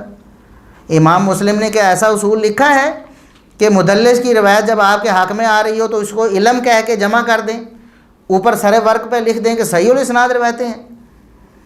یا تو آپ لکھیں جی میں نے علم جمع کیا ہے، محدثین نے اگر کسی ایک محدث نے صحیح کہا ہے باقیوں نے ضعیف کہا ہے میں نے پھر بھی درج کر دی، لیکن آپ سرے ورق پر لکھ رہے ہیں کہ یہ صحیح الاسناد روایتیں ہیں، ضعیف روایات کے فتنے سے بچنے والوں کے لیے یہ پمفلٹ لکھا گیا ہے، پھر آپ اس میں ضعیف روایتیں ڈال رہے ہیں جو آپ کے نزدیک بھی ضعیف ہیں، آپ کے نزدیک پکی ضعیف ہیں، ان میں کوئی شبہ نہیں ہے، پھر بھی آپ اسے ڈالتے ہیں اور اوپر سے کہتے ہیں کہ میں نے علم جمع کیا ہے۔ دیکھیں آپ نے جامع ترمذی کی ایک روایت اپنے پمفلٹ میں نقل کی، عبید اللہ بن زیاد کے ناک میں سانپ گھسنے والی۔ اب اس میں وہی اعمش امام المدلسین کھڑا ہے جس کو آپ نے کہا کہ اعمش جو ہیں وہ امام المدلسین ہیں، اور یہ پیٹ رول ہے صحیح مسلم کے مقدمے میں، محدثین کا اجماع ہے کہ مدلس کی ان والی روایت سماع کی تصریح کے بغیر ضعیف تصور کی جاتی ہے، اور سفیان ثوری اور اعمش یہ دو امام المدلسین ہیں، کیونکہ یہ ضعیف راویوں سے بھی تدلیس کیا کرتے تھے، یہ سب سے ورس ترین قسم ہے تدلیس کی۔ امام المدلسین کی روایت تو آپ نے ٹھنڈے پیٹوں برداشت کر لی، صحیح الاسناد کا ٹیگ اوپر لگا کر نا سر فہرست، اور اندر اس طرح کا خام مال لوڈ کیا، اس کے باوجود آپ کہتے ہیں کہ میں نے علم جمع کیا ہے، جبکہ مسند احمد کی ایک روایت ہم آپ کو یاد کرواتے ہیں، آپ کے الفاظ یاد کرواتے ہیں مرزا صاحب۔ آپ نے کہا کہ مسند احمد کی ایک روایت ہے جس میں حسنی بصری مدلس ہیں، اور علامہ البانی رحمۃ اللہ علیہ نے اس کو صحیح کہہ دیا یا اس کو حسن مان لیا۔ آپ نے کہا ان کا موقف باطل ہے، یہ جعلی روایت ہے۔ حسن بصری کو آپ نے امام المدلسین نہیں کہا، امام المدلسین تو آپ نے امام اعمش کو کہا ہے نا، امام اعمش کو امام المدلسین کہا ہے، تو حسن بصری تو بیچارے عام مدلس ہوں گے نا۔ تو حسن بصری آپ نے کہا کہ حسن بصری کی تدلیس ہے، یہ روایت جعلی ہے، اور علامہ البانی رحمۃ اللہ علیہ کا موقف باطل ہے، باطل کے لفظ آپ نے بولے، موقف باطل ہے۔ لیکن اپنے پمفلٹ میں جب آپ نے امام المدلسین کی روایت ڈال دی اور سماع کی تصریح نہیں تھی تو آپ نے اسے کہا یہ علم ہے۔ صحیح کہنے والے وہی البانی صاحب ہیں جو مسند احمد کی روایت کو صحیح کہتے ہیں تدلیس والی کو، اور آپ کہتے ہیں یہ جعلی روایت ہے، یہ فتنہ ہے اور اس سے بچنا چاہیے اور یہ باطل موقف ہے، اور وہی البانی صاحب اسی تدلیس کی وجہ سے اور امام المدلسین کی تدلیس کو نظر انداز کر کے اس روایت کو صحیح کہتے ہیں، تو آپ پھر بھی کہتے ہیں میں نے علم جمع کیا ہے۔ دیکھیں ہمارا اختلاف اس بات پہ نہیں ہے کہ آپ نے روایت کیوں لکھی ہے، ہمارا اختلاف یہ ہے کہ آپ نے جھوٹ کیوں بولا ہے۔ جھوٹ یہ ہے کہ آپ نے سرے ورق پر لکھا کہ ضعیف الاسناد روایات سے پاک ہے یہ پمفلٹ، جبکہ آپ بھی کہتے ہیں محدثین کا یہ پیٹ رول ہے، آپ کے الفاظ ہیں نا، وہ لنک ڈسکرپشن میں آپ دیکھ لیں، وہ ویڈیو پوری ہم نے ڈال دی آپ کی دوگلی پریسی والی۔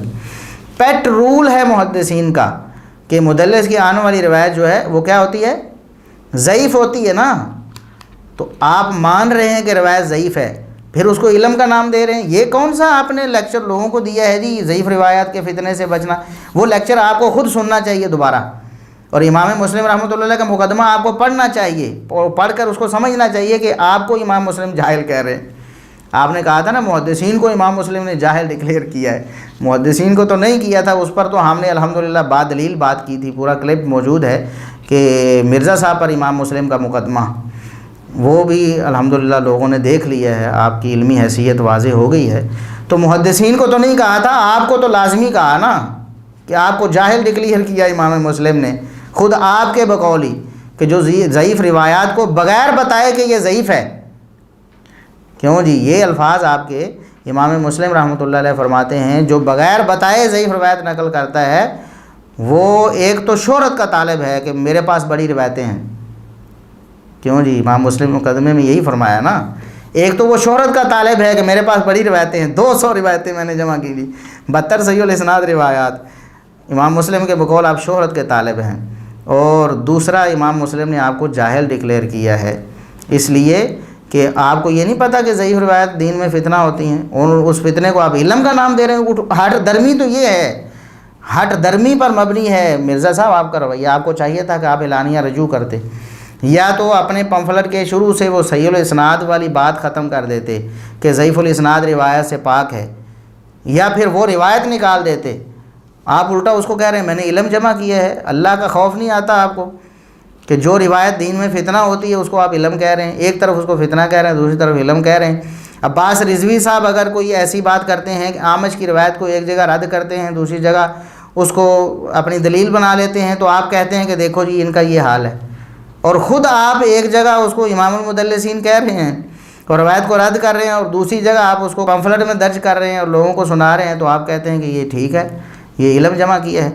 یہ آپ کی ہٹ درمی ہے مرزا صاحب، آپ کو اس سے باز آنا ہوگا۔ اور میں حیران ہوں، یہ باتیں ہم پہلے کلیئر کر چکے ہیں، اس کے باوجود آپ بار بار لوگوں کو دھوکہ دینے کی کوشش کرتے ہیں۔ ابھی تازہ جو آپ کا لیکچر آیا ہے، یہ 8 نمبر علمی و تحقیقی مجلس، ابھی پچھلے ہفتے کی بات ہے مرزا صاحب، اس میں آپ نے کہا جی کتنے علماء نے مجھے کتنی گندی گالیاں نکالی ہیں، اور میں نے ان کے لیے اپنی ویڈیوز میں ان کے لیے تعریفی کلمات ہی کہے ہیں، مجھے کوئی فرق نہیں پڑتا۔ گالی نکال کے وہ اپنا ظرف شو کر رہا ہے، میں علمی و تحقیق کی قدر کر کے اپنا ظرف شو کر رہا ہوں۔ کون سے علم و تحقیق کی قدر کی آپ نے جی؟ آپ کہتے ہیں کہ علماء کو گندی گالیاں دیتے ہیں، میں وہ الفاظ یہاں بول ہی نہیں سکتا جو آپ نے آج کے علماء کے بارے میں نہیں کہے۔ آج کے علماء کو تو آپ کہتے ہیں کتے کی طرح ہانپ رہے ہیں، یہ الفاظ ہیں آپ کے۔ میں وہ ویڈیو بھی انشاءاللہ لگاؤں گا، لوگوں کو بتاؤں گا کہ آپ کس طرح علماء کی قدر کرتے ہیں، علم و تحقیق کی قدر کرتے ہیں۔ کہتے ہیں علماء کی، اور سب علماء کو آپ نے بلا امتیاز کہا کہ یہ فرقوں کے سارے علماء کے یہی حال ہے جی، وہ کتے کی طرح زبان ہانپ رہے ہوتے ہیں، یہ الفاظ ہیں آپ کے نا۔ قرآن کی آیت فٹ کی آپ نے، قرآن کی روح سے آپ نے سارے علماء کو کتے کہہ دیا، تو پھر آپ کو تو یہ تو گندی کوئی بات نہیں تھی، نہ کوئی گندی زبان تھی آپ کی مرزا صاحب۔ اور پھر جو سلف صالحین کے بارے میں آپ نے گندی زبان استعمال کی، وہ تو ہم یہاں مطلب بیان بھی نہیں کر سکتے، آپ سے منسوب کر کے بھی وہ لفظ ہمیں بولنے میں شرم ہے، وہ لفظ ہم ویسے ہی لگا دیں گے۔ پہلے بھی ہم نے آپ کی جو علمی اور ادبی جو تحقیقی گالیاں تھیں نا، ان میں ہم نے وہ وہاں لگا دی تھی، لوگوں نے سن لی الحمدللہ، ہزاروں لوگوں نے، وہ ہمارے پیج پہ تقریباً 30,000 لوگوں نے دیکھ لی کم از کم، تو یوٹیوب پہ الگ دیکھی، اور دوسرے ہمارے ساتھیوں نے اپلوڈ کی مختلف یوٹیوب چینلز پہ اور مختلف فیس بک پیجز پہ، وہاں بھی ہزاروں لوگوں نے دیکھی۔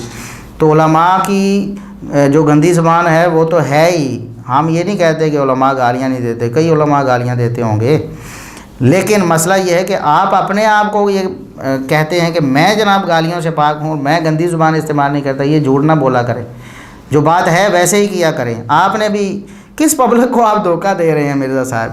یہ آپ کے یہ الفاظ ہیں، کس پبلک کو آپ دھوکہ دینا چاہتے ہیں؟ کیا پبلک کے کان بہرے ہو چکے ہیں اور ان کی آنکھیں اندھی ہو چکی ہیں کہ آپ کو نہیں دیکھتے کہ آپ کیا کر رہے ہیں؟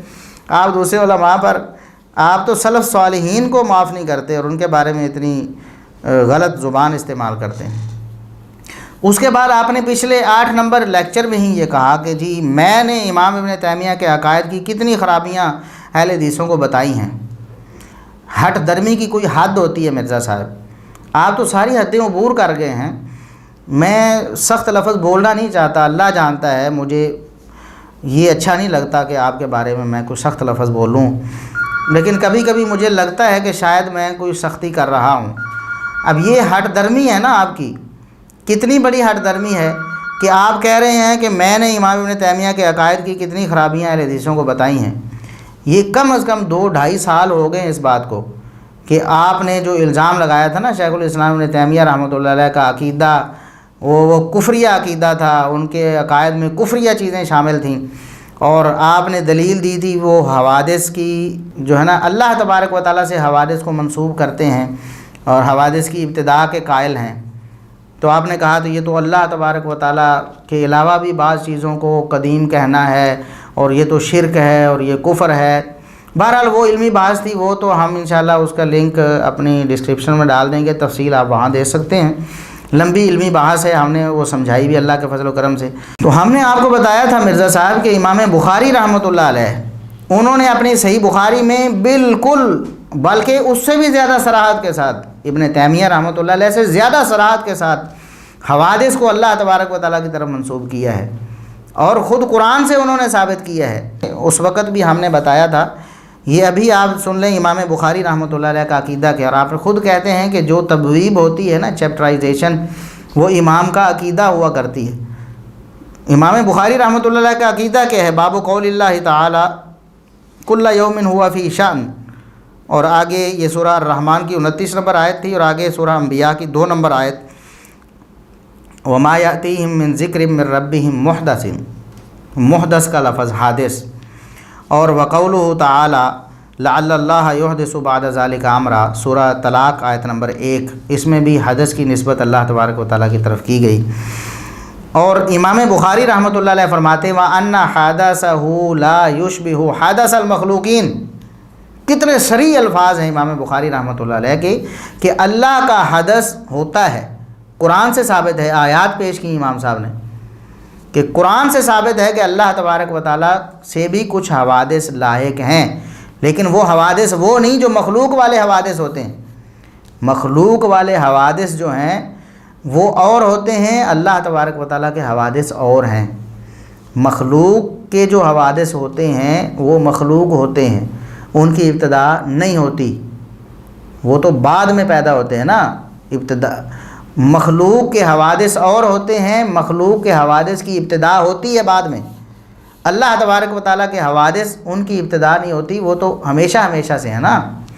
تو یہ بات ہم نے اس وقت بھی سمجھائی تھی۔ تو امام بخاری رحمۃ اللہ علیہ کے الفاظ کیا ہیں؟ وَأَنَّ حَدَثَهُ لَا يُشْبِهُ حَدَثَ الْمَخْلُوقِينَ، اللہ کا حدث مخلوق کے حدث کے مشابہ نہیں ہے، لہٰذا مخلوق کا حدث اور ہے، اللہ تبارک و تعالیٰ سے جو حدث منسوب ہے وہ اور ہے۔ ان دونوں کو ایک کر کے آپ نے فتویٰ لگایا شیخ الاسلام ابن تیمیہ رحمۃ اللہ علیہ پر، اور ہم نے آپ کو اس وقت پھکی دی، امام بخاری رحمۃ اللہ علیہ کی عبارت پڑھ کر آپ کو سنائی، صحیح بخاری میں جو آیات انہوں نے پڑھی ہیں وہ بھی آپ کو سنائیں، اور امام بخاری کا عقیدہ اور ان کا نظریہ آپ کو بتایا۔ لیکن آپ ہیں کہ ہٹ درمی ابھی تک آپ کی بقایا ہے۔ آج بھی آپ کہہ رہے ہیں جی میں نے عقیدے کی غلطیاں بتائی ہیں، اور عقیدے کی غلطی جو سب سے بڑی آپ نے بیان کی، ایک ہی مثال اس وقت بیان کی تھی، اور اس کا ہم نے اللہ کے فضل و کرم سے رد کر دیا۔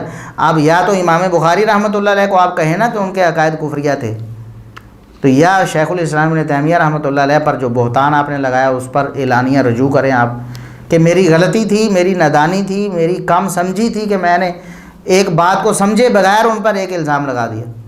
کیوں جی؟ چاہیے حق تو یہی بنتا تھا نا، لیکن آپ حق پرست نہیں ہے نا، حق پرستی آپ میں نہیں ہے، اگر ہوتی تو آپ فوراً رجوع کر چکے ہوتے۔ تو وہ ویڈیو بھی ہماری موجود ہے، آج تک آپ نے نہ تو اعلان رجوع کیا نہ ہمیں غلط ثابت کیا۔ اور پھر یہ جو آپ کہتے ہیں نا جی صحیح بخاری پر جو ہم نے مطالعہ کیا ہے نا، کمپیریٹیو اسٹڈی کرنے والوں نے، وہ کسی محدث کسی مناظر اور کسی نے نہیں کیا جی، اور پھر اس پر آپ نے شیخ زبیر علی زئی رحمۃ اللہ علیہ کو بہت طنزیہ انداز اور گندے انداز میں ان پر تبصرہ کیا جی۔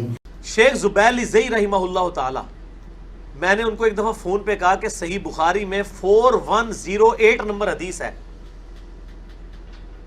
کہ حضرت معاویہ رضی اللہ تعالیٰ عنہ نے عبداللہ بن عمر کی طرف کنایا کر کے کہا کہ میں تیرے باپ سے زیادہ خلافت کا حقدار ہوں۔ انہوں نے کہا استغفر اللہ، اتنی بڑی گستاخی تو حضرت معاویہ کر ہی نہیں سکتے حضرت عمر کی، یہ بخاری میں ہو ہی نہیں سکتی حدیث۔ میں نے کہا سر میں نے تو پڑھ لی ہے، مجھے بھی کسی نے بتائی تھی، مجھے بھی نہیں تھا پتا۔ اب یہ وہ بندہ ہے جو بخاری پڑھ رہا ہے، اتنے عرصے سے پڑھا رہا ہے، مجھے شام کو فون ہوتا علی وہی واقعی لکھی ہوئی ہے۔ تو آپ نے کہا جی انہیں بھی نہیں پتا کہ بخاری میں کیا ہے، اور وہ ہمارا مقابلہ نہیں کر سکتے، ہم سے پوچھ کے دیکھو، ہم فوراً بتاتے ہیں جی بخاری میں ہے یا نہیں ہے۔ کیوں جی؟ ان سے غلطی ہو جاتی تھی، ہم سے نہیں ہو سکتی، ہمیں پتہ ہے بخاری میں کیا ہے۔ آپ کو اگر پتہ ہوتا کہ امام بخاری نے صحیح بخاری میں اپنا یہی عقیدہ بیان کیا ہے کہ اللہ کا حدث ہوتا ہے اور وہ مخلوق کے حدث کے علاوہ کوئی اور حدث ہوتا ہے، وہ مخلوق کے حدث کے مشابہ نہیں ہوتا، تو اس وقت آپ پھر شیخ الاسلام ابن تیمیہ رحمۃ اللہ علیہ پر جھوٹ بول رہے تھے۔ اگر آپ کو پتہ تھا کہ صحیح بخاری میں یہ لکھا ہوا ہے تو پھر یہ شیخ الاسلام ابن تیمیہ پر جان بوجھ کر آپ جھوٹ بول رہے تھے، خیانت کی آپ نے۔ اور اگر آپ کو نہیں پتہ تھا تو آپ کا یہ دعویٰ غلط ہے کہ ہم سے پوچھ کے دیکھو جی بخاری میں کیا ہے اور کیا نہیں ہے۔ کیوں جی؟ کہتے ہیں جی ہمیں پتہ ہوتا ہے۔ یہ جناب مولوی جو ہیں، یہ مناظر جو ہیں، یہ محدث جو ہیں، ساری زندگی بخاری پڑھتے رہے پڑھاتے رہے جی، ان کو نہیں پتہ بخاری میں یہ حدیث ہے کہ نہیں، مجھے پوچھ کے دیکھو جی ہم بتاتے ہیں ہے کہ نہیں۔ آپ کو پتہ تھا کہ امام بخاری نے یہ لکھا ہوا ہے، اللہ تبارک و تعالیٰ کے لیے حدث کا اس بات کیا ہے؟ اگر آپ کو پتہ تھا تو آپ نے جھوٹ بولا شیخ الاسلام ابن تیمیہ رحمۃ اللہ علیہ پر جان بوجھ کر، اور اگر آپ کو نہیں پتہ تھا تو پھر آپ کو بخاری کا مطالعہ کرنا چاہیے صحیح طرح، تاکہ جب آپ اس طرح کی کوئی بات کریں تو آپ صحیح بخاری سے جاہل نہ رہ جائیں۔ تو یہ آپ کی حالت ہے مرزا صاحب. آپ کہتے ہیں کہ انڈیا پاکستان کے کئی ایک علماء نے چھوٹی چھوٹی بات پہ شرک کے فتوے لگائے ہیں اور مسلمانوں کی تکفیر کی ہے. یعنی کہنے کا مقصد یہ ہے کہ جو کہتا ہے نا کہ فلاں مسلمان مشرک ہے، وہ شرک کر رہا ہے، تو یہ شرک کا فتویٰ ہے اور یہ تکفیر ہے. جو مشرک ہوتا ہے وہ ظاہر ہے وہ تو دائرہ اسلام سے خارج ہو جاتا ہے. تو آپ نے کہا کہ مسلمانوں کی تکفیر کی، ہم اس کو تکفیر نہیں کہتے. شرک کہنا کہ فلاں مسلمان شرک کا مرتکب ہے، شرک ظاہر ہے جو وہ شرک کر رہا ہے تو شرک کا مرتکب ہی ہوگا نا. یہ تکفیر نہیں ہے. پہلی بات تو یہ ہے. دوسری بات یہ جو آپ کہتے ہیں جی علماء بر صغیر کے وہ چھوٹی چھوٹی باتوں پہ شرک کے فتوے لگاتے ہیں. آپ کو پتہ نہیں کہ آپ کے ممدوح جو مرزا صاحب کے جو ممدوح ہیں اسحاق جھالوی صاحب جو فوت ہو گئے ہیں، اور آپ کہتے ہیں پہلے میں انہیں کوٹ نہیں کرتا تھا، اب میں انہیں کوٹ کیا کروں گا جناب، جس کی وجہ سے بڑے مسلمانوں کو ہدایت ملی. یہ وہ کیا کہتے ہیں؟ صحابہ کرام رضوان اللہ علیہم اجمعین کے بارے میں جب انہیں کہا جاتا تھا نا کہ آپ بد زبانی کر جاتے ہیں، سیدنا عثمان رضی اللہ عنہ کے بارے میں بد لحاظی کر کے، یعنی تیور ان کے ایسے ہوتے تھے، غصے میں ایسے ایسے بول جاتے تھے، کوئی پتہ نہیں کیا کہہ جاتے ہیں. اسی طرح سیدنا معاویہ رضی اللہ تعالیٰ عنہ کو کیسر و کسریٰ سے ملا دیتے ہیں. تو ایسی باتیں آپ کرتے ہیں تو یہ صحیح نہیں ہے. تو آپ کہتے تھے کہ یہ شرک ہے. صحابہ کے بارے میں بد زبانی سے رک جانا شرک ہے. کیوں جی؟ یعنی صحابہ کرام کے بارے میں کہنا کہ بڑی مقدس شخصیات تھیں، وہ کہتے ہیں یہ شرک ہے. صحابہ کے بارے میں کوئی نہ کرے صحابہ، یہ شرک ہے. اس تو بھائی اسلامی حکومت نو خدا دی قسم اور خلافت نو سمجھنا پیارا کرو، دوستوں بغیر دین نہ دی کوئی شے نہیں. اور شرک اور توحید دا مسئلہ، شرک تو کٹ نہیں ہے کہ بندہ حکومت کرے. کون شرک پہ چھوٹی چھوٹی بات پہ فتوے لگاتا ہے؟ اسحاق جھالوی صاحب یا دوسرے علماء؟ آپ کو پتہ ہے کہ اسحاق جھالوی صاحب اتنی باتوں پہ شرک کے فتوے لگا دیتے تھے. اب دوسرے علماء کو رو پیٹ رہے ہیں کہ یہ وہ شرک کے فتوے لگاتے ہیں چھوٹی چھوٹی بات پہ. اور آپ ایک اصول خود بیان کرتے ہیں اور بعد میں خود اس کو رد کر دیتے ہیں. میں آپ کو ایک اس کی مثال دیتا ہوں. آپ نے کہا جی صحیح مسلم کی حدیث ہے لا یبغضک الا منافق. سیدنا علی رضی اللہ تعالیٰ عنہ سے رسول اللہ صلی اللہ علیہ وسلم نے ارشاد فرمایا کہ علی آپ سے بغض تو کوئی منافق ہی کرے گا، آپ سے بغض رکھنے والا منافق ہوگا. کہتے ہیں کہ میتھمیٹیکلی یہ بات تو ایسے ہی ہے، اگر میتھمیٹک کا کوئی فارمولہ لگایا جائے تو پھر تو جس نے بھی بغض رکھا وہ منافق ہو گیا. تو آپ کہتے ہیں کہ اگر تو میتھمیٹک کا فارمولہ لگائیں تو اصحاب جمل، اصحاب صفین اور خوارج سب کافر اور منافق قرار پائیں گے، لیکن یہ فارمولہ لگانا نہیں چاہیے. ہم تو کہتے ہیں کہ اصحاب جمل اور اصحاب صفین ان میں سے کوئی بھی سیدنا علی رضی اللہ تعالیٰ عنہ سے بغض نہیں رکھتا تھا، صحابہ کرام میں سے کوئی بھی بغض نہیں رکھتا تھا. یہ ایک سیاسی اختلاف تھا اور وہ ایک شریعت کی نص کی وجہ سے کہ سیدنا عثمان رضی اللہ تعالیٰ عنہ کی شہادت کی جب خبر آئی تھی، افواہ غلط خبر آئی تھی، تو رسول اللہ صلی اللہ علیہ وسلم نے موت کی بیعت لے لی صحابہ کرام سے کہ جب تک ہم بدلہ نہیں لیں ہم واپس نہیں جائیں گے. تو یہ قرآن کریم کی آیت، اور وہ صحابہ کرام کئی اس میں شامل بھی تھے اس وقت، جیسا کہ مغیرہ بن شعبہ رضی اللہ تعالیٰ عنہ جنہوں نے غزوہ بدر کے موقع پر رسول اللہ علیہ وسلم کے ہاتھ میں موت بھی بیعت کی تھی. عینی شاہد بھی موجود ہیں. اب وہ کہہ رہے ہیں کہ دیکھیں علی رضی اللہ تعالیٰ عنہ اس کو مؤخر کرنا چاہتے ہیں کہ یہ جو شہادت عثمان ہے اس کا بدلہ قصاص تھوڑا لیٹ کر دیا جائے. تو یہ قرآن اس کا ساتھ نہیں دیتا. یہ ایک علمی ان کا اختلاف تھا. لیکن علی رضی اللہ تعالیٰ عنہ کے خلاف ان کے دل میں بغض ہو یہ تو جھوٹ ہے، ہم کہتے ہیں جھوٹ ہے. لیکن آپ کا کلیہ اگر مان لیا جائے جو آپ نے بیان کیا ہے کہ اگرچہ رسول اللہ صلی اللہ علیہ وسلم نے فرمایا ہے اور یہ الفاظ موجود ہیں کہ جو آپ سے بغض رکھے گا وہ منافق ہوگا، اور آپ کے بقول اصحاب جمل، اصحاب صفین اور خوارج آپ سے بغض رکھتے تھے، یعنی سیدہ عائشہ رضی اللہ تعالیٰ عنہا کے ساتھ نکلنے والا لشکر جس میں طلحہ و زبیر بھی شامل تھے، اور سیدنا معاویہ رضی اللہ تعالیٰ عنہ کے ساتھ نکلنے والا لشکر جس میں مغیرہ بن شعبہ بیعت رضوان والے، عمر بن عاص جن کو مومن کہا رسول اللہ صلی اللہ علیہ وسلم نے، ابو موسیٰ اشعری جن کو مومن منیب کہا رسول اللہ صلی اللہ علیہ وسلم نے.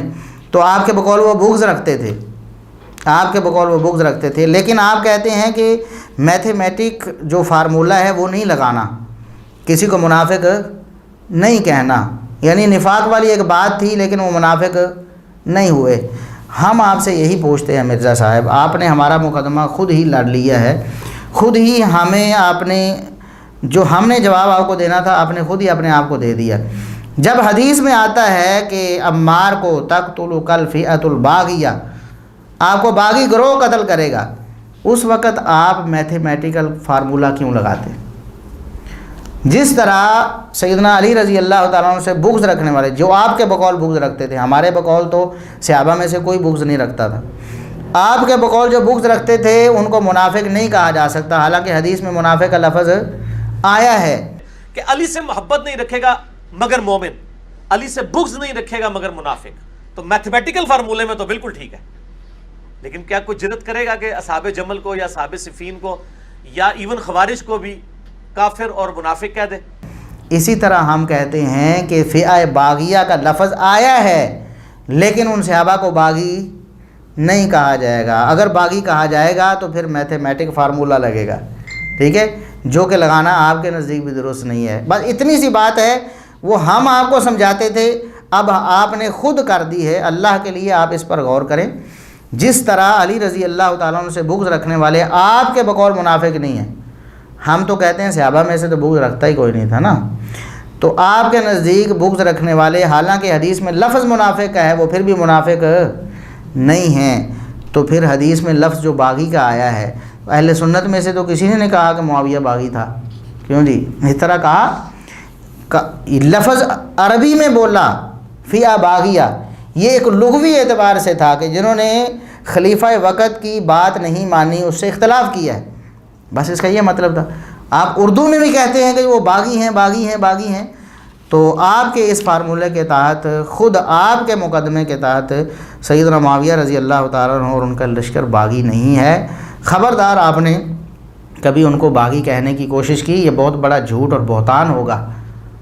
جس طرح علی رضی اللہ تعالیٰ سے بغض رکھنے والا آپ کے بقول منافق نہیں ہوتا، اسی طرح سیدنا علی رضی اللہ تعالیٰ سے اختلاف کرنے والے صحابہ کرام بھی اصطلاحی باغی نہیں تھے، جو اردو میں استعمال ہوتا ہے لفظ باغی، قطعاً ایسے نہیں تھے۔ آپ کو بھی چاہیے کہ آئندہ سے خیال کریں۔ اسی طرح آپ نے ایک اور بات، جو سوال آپ سے پوچھا گیا کہ والدین میں جھگڑا ہو جائے تو کس کا ساتھ دینا چاہیے، کیسا جی؟ بڑا کریٹیکل سوال ہے، اور جواب اس کا پوچھا گیا جی والدین میں جھگڑا ہو جائے تو کس کا ساتھ دینا چاہیے، تو آپ نے کہا کہ جس کی غلطی ہو وہ بیان تو بندہ کر سکتا ہے یا سمجھ سکتا ہے کہ فلاں اس معاملے میں غلط ہے، لیکن کسی ایک سے دستبردار نہیں ہونا چاہیے۔ کیوں جی؟ کسی ایک سے کہ یہ نہیں کہنا چاہیے کہ میں اس کو باپ نہیں مانتا یا میں اس کو ماں نہیں مانتا، کیوں جی؟ یا میرا اس باپ سے کوئی تعلق نہیں، میرا اس ماں سے کوئی تعلق نہیں ہے۔ آپ نے کہا نا یہ والدین جو آپ کے حقیقی والدین اس کے بارے میں آپ یہ سمجھتے ہیں، تو اگر نبی کریم صلی اللہ علیہ وسلم کے صحابہ کرام سے ان کے مابین اگر کوئی اختلاف ہو جائے، تو اگر آپ کی سوچ کوئی رکھتا ہے جس طرح آپ صحابہ کرام کے بارے میں رکھتے ہیں، پھر وہ کہے گا میں امی والا ہوں میں ابو والا نہیں ہوں، کیوں جی؟ یا میں ابو والا ہوں میں امی والا نہیں ہوں، یہی کہتے ہیں نا آپ، ہم علی والے ہیں ہم معاویہ والے نہیں ہیں۔ مرزا صاحب غور کریں نا، آپ نے کبھی کہا امی ابو کے اختلاف پہ، یا لوگوں کو کہا کہ آپ کے امی ابو میں اختلاف ہو جائے تو ہم کہیں کہ میں ابو والا ہوں امی والا نہیں ہوں، کیوں جی؟ یا امی والا ہوں ابو والا نہیں ہوں، جب آپ نہیں کہتے تو صحابہ کرام کے بارے میں آپ کیوں ایسے کہتے ہیں؟ بالکل صحیح آپ نے یہ جواب دیا، لیکن صحابہ کرام کے بارے میں آپ کو اس سے بھی زیادہ محتاط ہونا چاہیے تھا۔ آپ کو کہنا چاہیے تھا کہ ہم دونوں والے ہیں، اگرچہ زیادہ حق پر سیدنا علی رضی اللہ تعالیٰ عنہ ہیں، لیکن ہم عائشہ والے بھی ہیں، ہم معاویہ والے بھی ہیں، ہم علی والے بھی ہیں، ہمارا سب سے تعلق ہے، ہم نے کسی سے بھی دستبردار نہیں ہونا۔ نہیں جی ہم شیعان علی ہیں ہم شیعان معاویہ نہیں ہیں، یہ آپ کہتے ہیں نا، تو خود آپ نے اس سوال کے جواب سے خود آپ نے ہی سوال کا جواب دے دیا، اور آپ نے اپنے اس سوال کے جواب سے اپنے آپ کو غلط ثابت کر دیا ہے۔ اور پھر آخر میں ہم آپ کو بتا چکے ہیں کئی دفعہ کہ آپ انکار حدیث اور غامدیت میں داخل ہو چکے ہیں، اور آپ کے قدم بڑھتے چلے جا رہے ہیں غامدیت کی طرف۔ پہلے آپ نے گستاخ رسول کی سزا کے قتل ہونے کا فتویٰ قرآن سے ثابت کیا تھا، اور آپ نے کہا تھا کہ یہ تو قرآن کا فیصلہ ہے، یہ تو اللہ کا فتویٰ ہے نا، گستاخ رسول کو قتل ہی ہونا چاہیے۔ اور بعد میں پچھلے دنوں آپ نے جناب غامدی صاحب کے استاذ وحید الدین خان کا فتویٰ جو ہے اس کو اللہ کے فتوے پہ معاذ اللہ اس کو ترجیح دے دی۔ ان کی کتاب پڑھ کے آپ نے کہا جی یہ ابن تیمیہ رحمۃ اللہ علیہ کا مقدمہ جو ہے نا وہ غلط ہے، وہ تو گویا زندہ ہوتے تو میں انٹرنیشنل عدالت میں ان پر مقدمہ کرتا۔ اور آپ نے کہا کہ وحید الدین خان کی کتاب پڑھو، اس کتاب کو آپ کوئی بندہ بھی پڑھ کے دیکھ لے، اس میں گستاخ رسول کو قتل کی سزا دینے کی مخالفت کی گئی ہے، تو اب آپ نے اللہ کا، اس پہ ہم نے ویڈیو بھی بنائی تھی کہ مرزا انجینئر صاحب نے اللہ کا فتویٰ کس کے کہنے پہ رد کر دیا، وہ بھی آپ سن سکتے ہیں، لنک ڈسکرپشن میں مل جائے گا۔ ابھی آپ نے کیا کیا، ایک تو یہ ہے غامدیت، یعنی غامدی کے استاد یا غامدی کے ساتھی کو آپ نے اس کی بات مان لی اور خود قرآن سے جو ثابت ہوتا تھا آپ نے چھوڑ دیا۔ ابھی آپ سے سوال ہوا کہ اگر اسلام چھوڑ کر کوئی دوسرا دین اپنا لے تو واجب القتل ہے یا نہیں، یہ سوال ہوا نا مرزا صاحب آپ سے، تو آپ نے کہا بہت مشکل سوال ہے، اس میں آپ غامدی صاحب کو سنیں۔ اچھا آپ بتائیں کہ غامدی صاحب کا نظریہ کیا ہے؟ غامدی صاحب اس کے واجب القتل قرار نہیں دیتے اور نہیں سمجھتے۔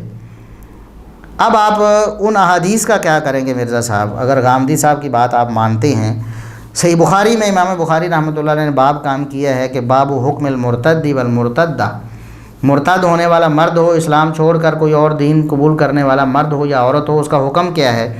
اور حدیث انہوں نے پیش کی، بڑی مشہور و معروف حدیث ہے، 6922 نمبر۔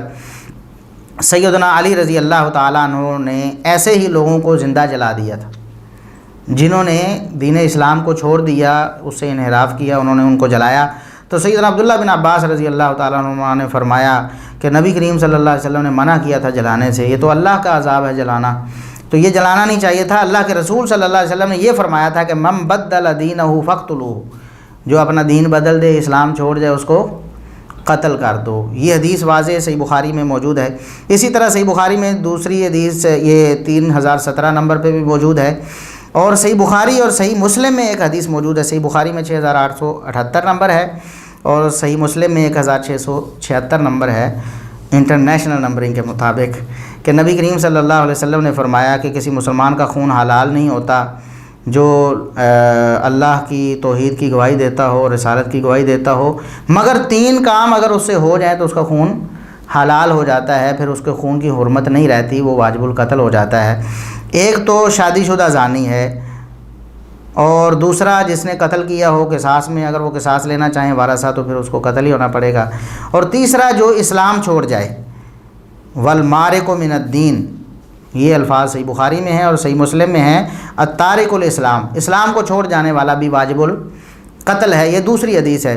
اور تیسری حدیث سنن ابی داود میں ہے کہ سیدنا معاذ رضی اللہ تعالیٰ عنہ یمن میں گئے، تو وہاں سیدنا ابو موسیٰ اشعری رضی اللہ تعالیٰ عنہ موجود تھے، انہوں نے ایک شخص کو وہاں روک رکھا تھا، تو سیدنا معاذ رضی اللہ تعالیٰ عنہ نے پوچھا کہ آپ نے اسے کیوں روک رکھا ہے؟ انہوں نے بتایا کہ یہ یہودی تھا، مسلمان ہوا، پھر مرتد ہو گیا ہے۔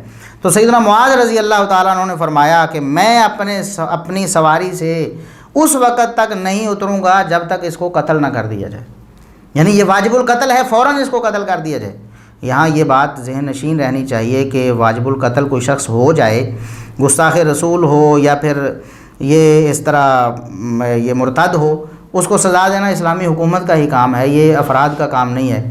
یہ تو ہمارا الحمدللہ یہ موقف ہے قرآن و سنت کی روشنی میں، ورنہ تو فتنہ فساد پھیل جائے گا۔ بہرحال سزا اس کی قتل ہے، جو مرتد ہو جائے اس کی سزا کیا ہے؟ قتل ہے۔ سیدنا معاذ رضی اللہ تعالیٰ عنہ فرماتے ہیں کہ جب تک تم اسے قتل نہیں کرو گے، اس مرتد کو، میں اپنی سواری سے نیچے نہیں اتروں گا۔ پھر اس کو قتل کیا گیا تو سیدنا معاذ رضی اللہ تعالیٰ عنہ اپنی سواری سے اترے۔